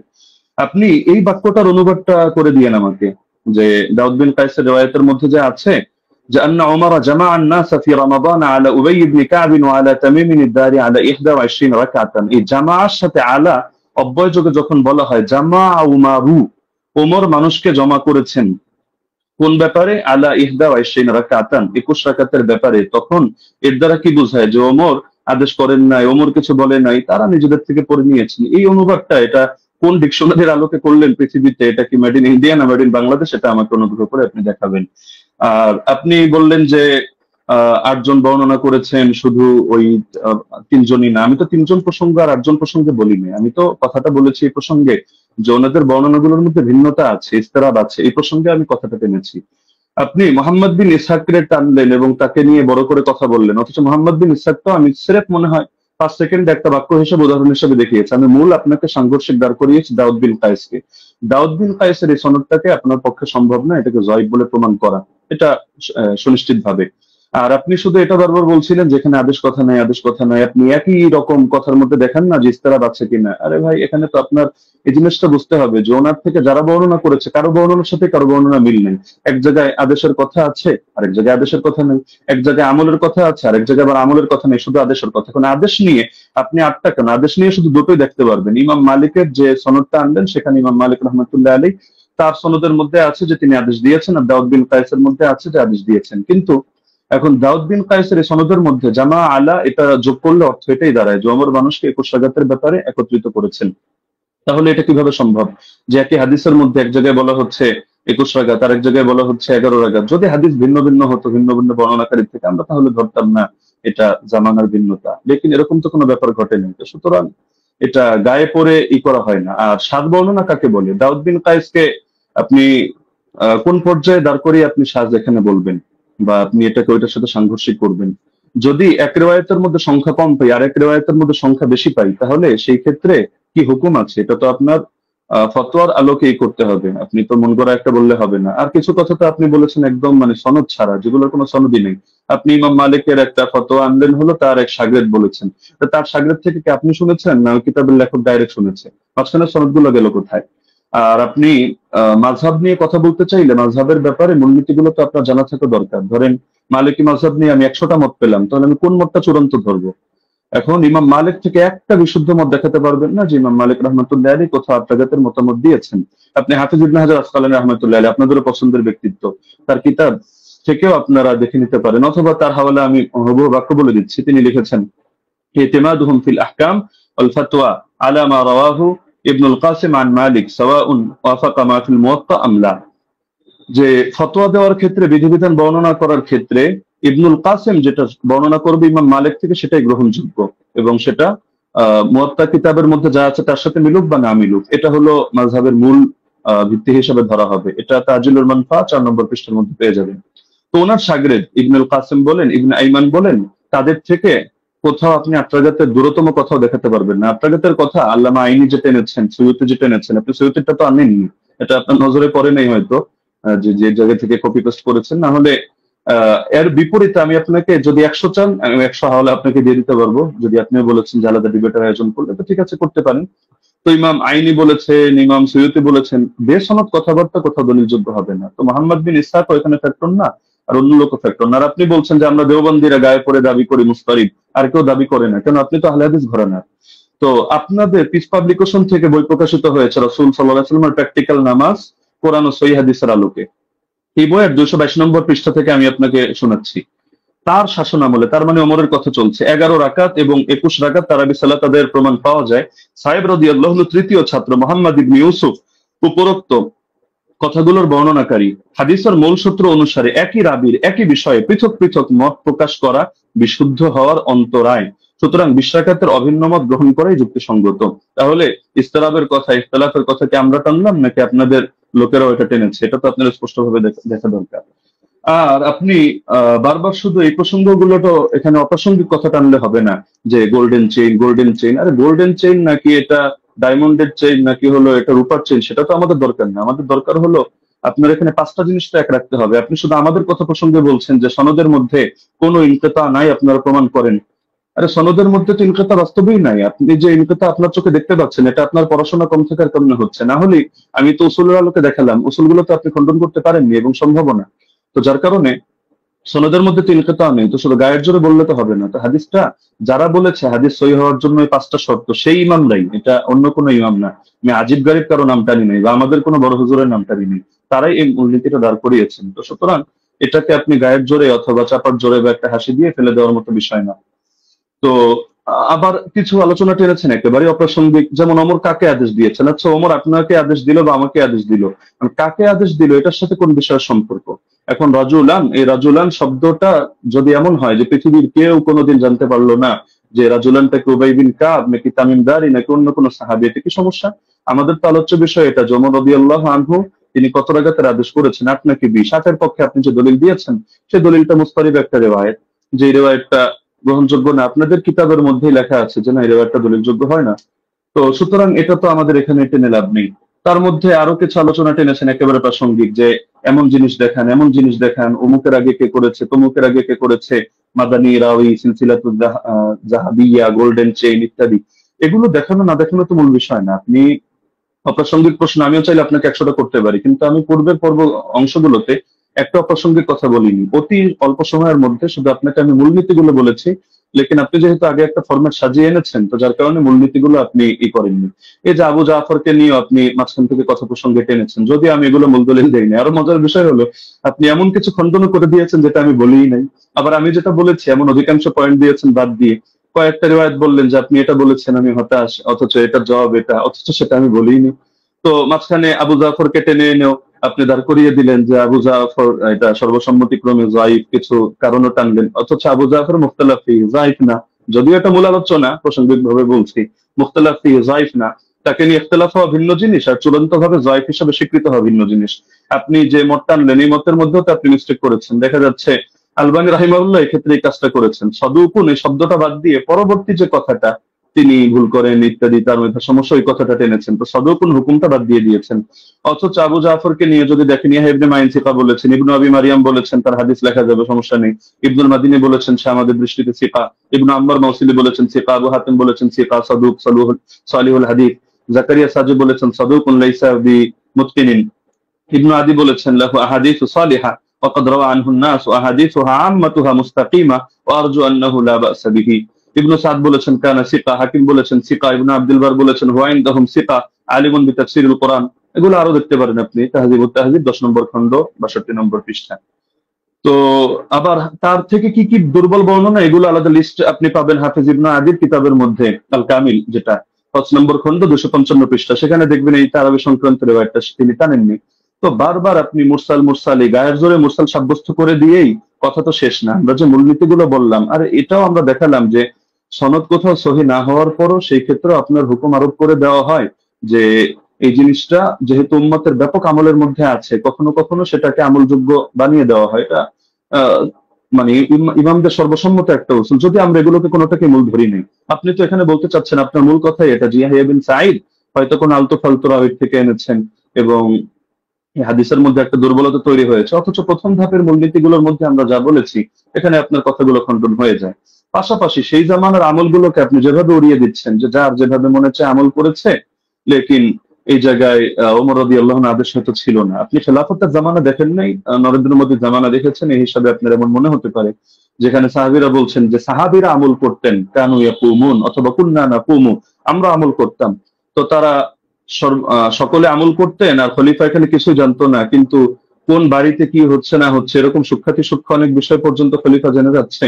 এটা তো অদ্ভুত ব্যাপার। খেলাফতের জামানার ব্যাপারেও যে বেদাত ওমরের জামানায় চলছে, যে ওমর একেবারে হুদাইবিয়া সন্ধি হলো যে গাছের নিচে সেই গাছ কেটে দিয়ে আসছে, হাজরে আসওয়াদ চুমু খাওয়ার সময় পর্যন্ত ক্লিয়ার ভাবে বলছে যে আমি এই আকীদা পোষণ করি না তুমি কারো ক্ষতি করতে পারো, উপকার করতে পারো, বরং আমি এজন্য করছি তোমার গায়ে চুমু খাচ্ছি যে আল্লাহ রাসূল সাল্লাল্লাহু আলাইহি ওয়াসাল্লাম চুমু খেয়েছেন এই কারণে। তো আপনি যে কথাগুলো বললেন একটা নতুন কথা আসলে আমি পাইনি। এগুলো হাফেজ জুবাইর আলী জাহিদ কিতাব যদি কেউ পড়ে, বা শাইখ আলবানী সালাতুত তারাবি পড়ে, অথবা আপনার আব্দুর রহমান মোবারকপুরি সাহেবের কিতাবগুলো পড়ে, ব্যাস ওই যা বলেছে আপনিও ঘুরে ফিরে সেই কথাগুলোই বলেছেন। বাকি মজার একটা বিষয় হলো আমি এমন অনেক উসুল টেনেছি যেটা হয়তো আপনার কমন পড়ে নাই, তো যার কারণে আপনি এই জিনিসগুলোকে পুরো স্কিপ করে চলে যাচ্ছেন। তাই ছিল মুস্তালাহিল হাদিস। আর এই পৃথিবীর ইতিহাসে হাদিসের ইস্তালা নিয়ে কি এই কিতাবটা এই মাত্র কয়দিন আগে লেখা হলো, এর আগে ১,৫০০ বছরে হাদিসের ইস্তিলাহের উপরে কোনো কিতাব লেখা হয়নি। আপনি মুরসালের সংজ্ঞা দেখাচ্ছেন যে মুনকাতি হাদিস কারো মতে গ্রহণযোগ্য না। আচ্ছা, কোন পর্যায়ে মুনকাতি গ্রহণযোগ্য না? খালি শিরোনাম দিয়ে হুকুম লাগিয়ে দিলেই হয়? তাহলে তো ইমান ভঙ্গের কারণ যে 10টা শেখ মোহাম্মদ বিন আব্দুল ওয়াহাব নজদি রাহিমাহুল্লাহ থেকে বর্ণিত আছে, এগুলো শিখে শিখে সবাই খারিজি হবে এভাবে, যে যে জাদু করে ব্যাস সেই কাফের হয়ে গিয়েছে, যে কাফেরদেরকে মুসলমানদের বিরুদ্ধে সাহায্য করে, কোনো শর্ত নাই, কোনো হদ নাই, কোনো কয়েদ নাই, ঢালাওভাবে কাফের হয়ে গিয়েছে। তো এভাবে শিরোনাম দেখলে তো মুশকিল। এগুলোর ব্যাখ্যা তো ইমামদের থেকেই নিতে হবে, বক্তব্য যাদের থেকে নিবেন আপনার বক্তব্যের ব্যাখ্যাও তো তাদের থেকে নিতে হবে। আর আপনি বললেন যে আমি কথা প্রসঙ্গে মেনে নিয়েছি যে ওমর রাদিয়াল্লাহু তাআলা আনহু তিনি শুরুতে ১১ রাকাতের আদেশ দিয়েছিলেন। এটাও তো আমি আমার বাক্যগুলোকে খেয়াল করেন না, আমি কি বোঝেন না, আমি ধরতে পারি না, নাকি আপনি পয়েন্ট গুলো নোট আউট মানে লিখে না রাখার কারণে এমন ঝামেলা হচ্ছে সেটাও বুঝতে পারি না। যে দেখা যাচ্ছে যে এটা তো আমি বলেছি তর্কের খাতিরে যদি মানে অনেক কথা আমি দুই ভাবে জবাব দিয়েছি, জবাবে ইলজামি, জবাবে তাসলিমি, ইলমি উসুলের আলোকে। তো দুই ভাবে জবাব দেওয়ার কারণে আপনি আগের পরের কথা বাদ দিয়ে মাঝখান থেকে একটা অংশ টান দিলে তো হবে না। আর কোন মুনকাতি, কোন মুরসাল, কোন ক্ষেত্রে কি হুকুমে যাবে এটা তো আপনাকে শাস্ত্রীয় আলোকে বুঝতে হবে। আপনি যে কোনো জিনিস শুধু একটা ব্যাস গোল্ডেন চেইন, মাদানী রাউই, অথবা বুখারী মুসলিমের শর্তে উন্নীত ইত্যাদি ইত্যাদি একটা বলে দিলেন, ব্যাস হয়ে গেল। বিষয়টা এমন না। যেহেতু আলোচনা আমাদের শাস্ত্রীয় বিষয়, এটা কোনো মাযহাবী তাকলিদি বিষয় না যে মুখোমুখি রেফারেন্সে আমাদের কথা বলতে হবে। ইবনে উসাইমিনের হাওয়ালায় আপনি বললেন যে আমি কয়েকটা কথা টেনেছি, ওইখানে আমি ইবনে উসাইমিনের হাওয়ালায় টানি না, শেখ সালেহ আল মুনাজ্জিদের হাওয়ালায় টেনেছি। এটা আবেগে আপনি কয়েকবার এটা উচ্চারণ করেছেন। আর এখানে আমি তার ফতোয়া দেখাইনি, আমি এখানে ফতোয়া উল্লেখ করার জন্য বসিও নেই আপনার সামনে। এখানে আমি দেখিয়েছি যে তারা সকলে দি আমরিহি, অর্থাৎ এটা যে ওমরের আদেশে হয়েছে এই বিষয়টা তারা অস্বীকার করে নিয়েছেন। তো সুতরাং মানে যে জিনিসগুলো আপনার স্পষ্ট, তো সেই জিনিসগুলোকে গায়ের জোরে তো আপনি প্রমাণ করে নিতে পারবেন না যে না এই জিনিসটা এই প্রশ্ন আমি আপনাকে ছুড়ে দিলাম, এটার জবাব দেন, ওটার জবাব দেন, ওটার জবাব দেন, না দিলে ব্যাস তাহলে সাব্যস্ত হলো আমার কথাই সহি। বিষয়টা তো এমন না, শাস্ত্রীয় মূলনীতি। আপনি এই আলোচনা শেষ হওয়ার পর ঠান্ডা মাথায় বসেন, আমি নতুন কোনো কথা আপনাকে ছুড়ে দিচ্ছি না, যেহেতু আপনি খণ্ডন করার সময় পাবেন না, এটা আসলে আদবের দাবি না।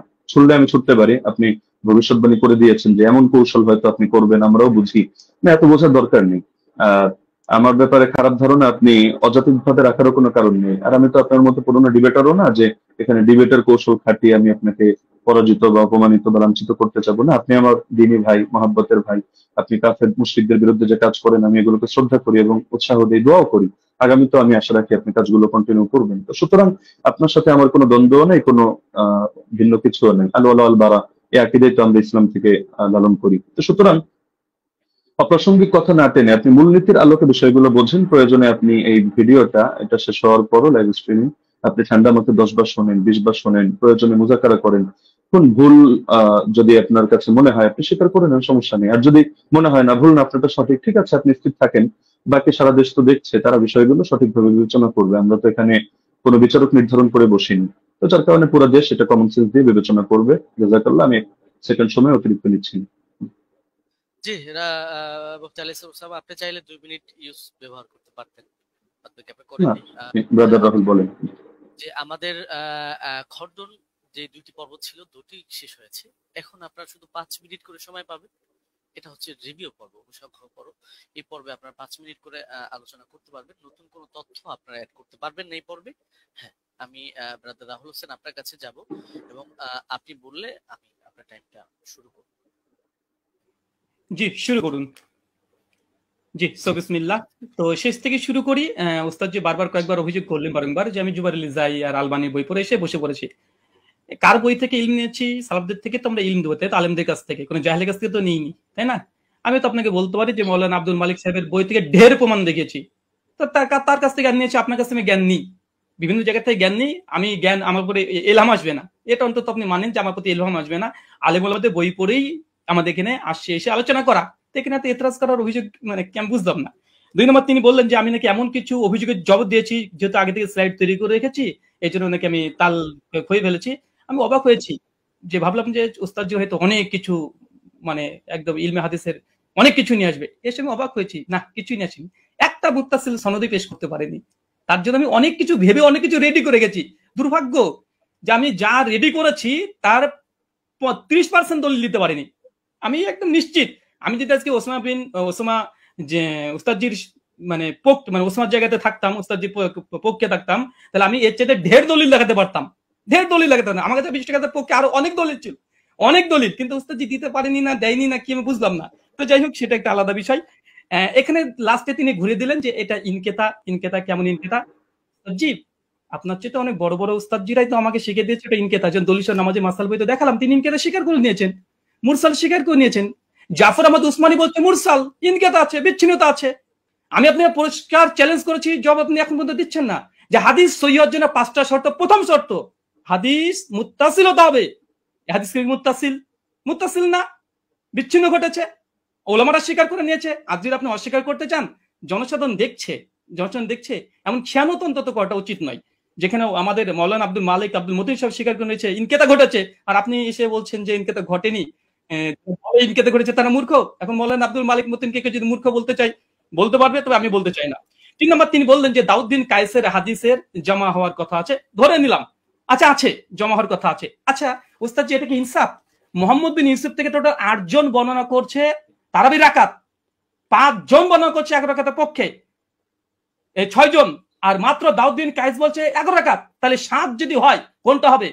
দাউদ বিন কায়েসের বিরুদ্ধে মোহাম্মদ বিন ইউসুফের 5 জন শাগিরদ আছে, এই 5 জনকে উড়িয়ে দিয়ে দাউদ বিন কায়েসের হাদিসটা আপনি গ্রহণ করতে চাচ্ছেন? এটা কোথাকার রাসূল, একটু আমাকে জানিয়ে দিবেন। আর 2, দাউদ বিন কায়েসের আমি আরেকটা অংশ বলেছি, ওটা আপনি হয়তো হজম করতে পারেননি, কারণ এই দলিলটা নতুন আপনার কাছে, বুঝতে পারেননি। আমি বলেছিলাম যে দাউদ বিন কায়েস তিনি আরেকজন তার ছাত্রের কাছে ইমাম ফারাবির কিতাব সিয়াম থেকে দলিল দিয়েছি, যে তিনি বলেছেন ওমর রমজান মাসে তারাবির জামাত শুরু করেছে, কত রাকাত উল্লেখ নেই। এবং মুসান্নাফ আব্দুর রাজ্জাক ওই সনদেই ওখানে আছে দাউদ বিন কায়েস ওয়া গায়রহু, এবং আরেকজন বর্ণনা করছে, কে বর্ণনা করছে উল্লেখ নেই। এখানে দাউদ বিন কায়েস রাহিমাহুল্লাহ তিনি অন্য ছাত্রকে বলছে কোন রাকাতে কথা উল্লেখ করেনি। তাই যদি সাজ হতে হয় 21 টাকাতে বর্ণনা সাজ, কেন দাউদ বিন কায়েসের বিরুদ্ধে 5 জন 1 রাকাত বর্ণনা করেছে। ইয়াইয়া সাইদ আল কাত্তানের মতো রাবি আছে, কাকে চাই আর, কে দরকার আর? ইয়াইয়া সাইদ কাত্তান এর মতন ব্যক্তি আছে, তারপর অন্য কাউকে দরকার? 5 জন। তাই দাউদ বিন কায়েসের হাদিসই জয়ীফ হবে, সাজ হবে মোহাম্মদ বিন ইউসুফ থেকে, বাকি 5 জনের হাদিস কোনোভাবেই না দাউদ বিন কায়েসের হাদিস। অতএব মানে এই হাদিসে এসে সাজ হওয়ার কারণে জয়ীফ, প্রথম কথা। এখানে বলছেন যে ইমাম মালিক থেকে নাকি আমি প্রমাণ পেশ করতে পারবো না, যে ইমাম মালিকের ছাত্ররা, কারণ যে মাযহাবের আমি মত বর্ণনা করব সেই মাযহাবের ইমাম থেকে দেখাতে হবে। আমি মনে ভুলে গেছেন, আপনি যে কাসেম থেকে বর্ণনা পেশ করেছেন, ওই কাসেম থেকে দেখিয়ে দিয়েছি। ইবনুল কাসিম ইমাম মালিকের ছাত্র সাং বলছে যে ইমাম মালিকের যুগে 36 রাকাত হতো, কিন্তু ইমাম ইবনে কাসিম নিজে বলছে যে আমি, ইমাম মালিক বলেছেন যে ফি নাফসি, আমার জন্য ইহিদা আশারা, আমি 1 রাকাতকে গ্রহণ করেছি। মানুষ কি পড়ছে উমরের ইমাম মালিকের জামানায়। ইমাম মালিক কত গ্রহণ করেছে, কত? তিনি 1 রাকাত। আমি আপনাকে 2-3টে প্রমাণ দেখেছি। বদরুদ্দিন আইনের কথা বলেছেন, বলছে সনদবিহীন। সনদবিহীনের কথা যদি আসে গোটা ফিকে হানাফিকে ডিস্ট্রাক্ট করে দেওয়া যায়, অন্তত এরকম এসে বেইনসাফি করবেন না। আর এখানে আরেকটা বিষয়, যে উনি বললেন যে আমি আবু জাফর রাজিকে নিয়ে কিছু কথা বলেছি, উনি নাকি দলিল পেশি করেনি। ওস্তাদ জি একটু মাঝে মধ্যে পানি খাবেন, তাহলে একটু স্মৃতিটা একটু ভালো থাকবে। আপনি বলে দিয়েছেন ঝুলে, মনে নেই, আপনি বলেছেন আবুল আলিয়ার হাদিস আছে। আবুল আলিয়ার হাদিসের রাবি কে? আবুল আলিয়ার হাদিস মুক্তারা আল মুক্তারা আল হাদিসুল মুক্তারার মধ্যে আবু জাফর রাজি আছে। তাই বুঝি মাঝে মধ্যে একটু পানি খাবেন। আপনারা হয়তো অনেক পড়াশোনা করেন, মাঝে মধ্যে অনেক কিছু আছে দিয়ে মানে কি কি বলছি কি বলছে হয়তো এগুলো শুনতে পাচ্ছেন না। তো সর্বোপরি কথা হচ্ছে এটা, মুয়াত্তা মালিকের যে হাদিস আলহামদুলিল্লাহ গোল্ডেন চেন, এবং মতনের উপরে যে অভিযোগ করেছিলেন যে দাউদ বিন কায়েস এখানে জয়ীফ, দাউদ বিন কায়েসের হাদিসে সাজ, ইমাম মালিক মুয়াত্তা মালিকের হাদিসের পক্ষে 7 জন আর হাদিস বর্ণনা করছে আলহামদুলিল্লাহ। আর 2 নম্বর, ওস্তাদজি যতগুলো দলিল দিয়েছে সব সনদে ইনকেতা আছে। উনি এটাকে যতই জোর করে প্রমাণ করার চেষ্টা করুক যেটা ইনকেতা সনদ গ্রহণযোগ্য, আমিও 4 জন মুহাদ্দিস কথা নকল করেছি। ইনকেতা মুরসাল হাদিস জয়ীফাই, 200 নামাজের মাসালেও আছে, সে মুসলিমাও আছে আলহামদুলিল্লাহ।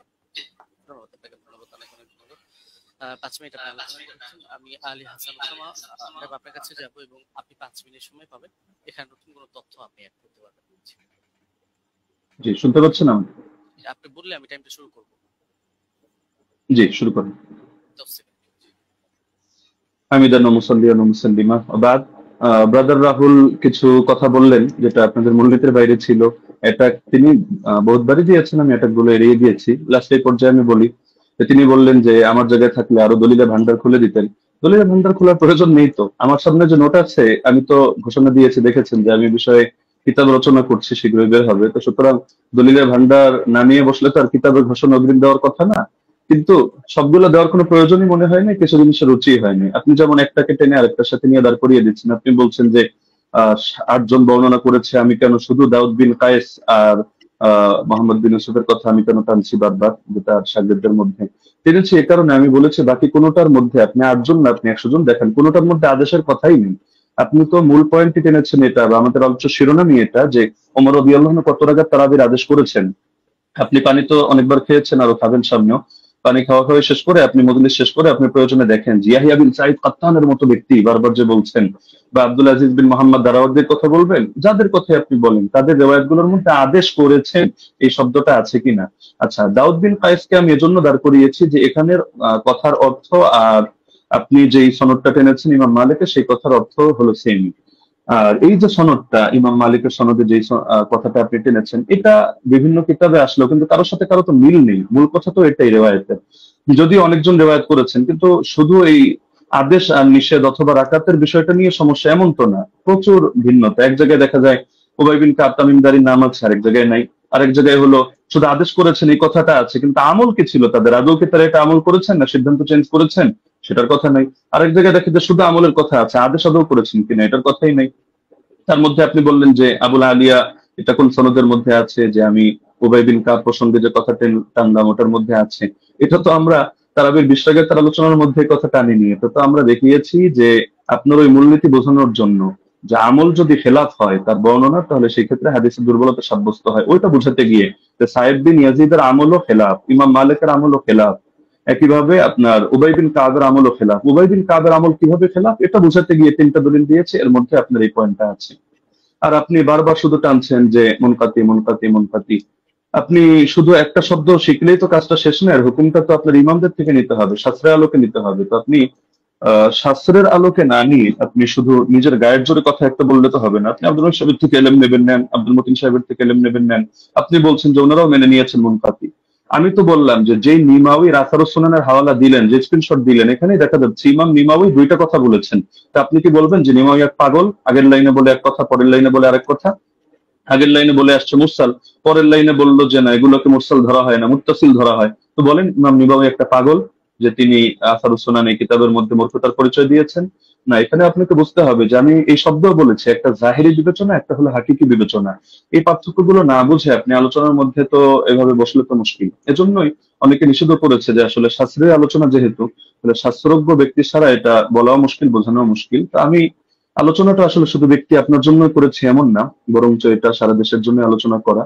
যদি আমরা জানি যারা দলান্ধ, উভয় পক্ষে আমি আপনাকে ইন্ডিকেট করে কোনো খারাপ কিছু মিন করছি না, দলান্ধরা কখনো তাদের মাসলা পরিবর্তন করে না। এটা জিবরিল আমিন যদি নাজিল হয়ে বলে তাও করবে না, এটাই দুনিয়ার আমাদের স্বাভাবিক অভিজ্ঞতা।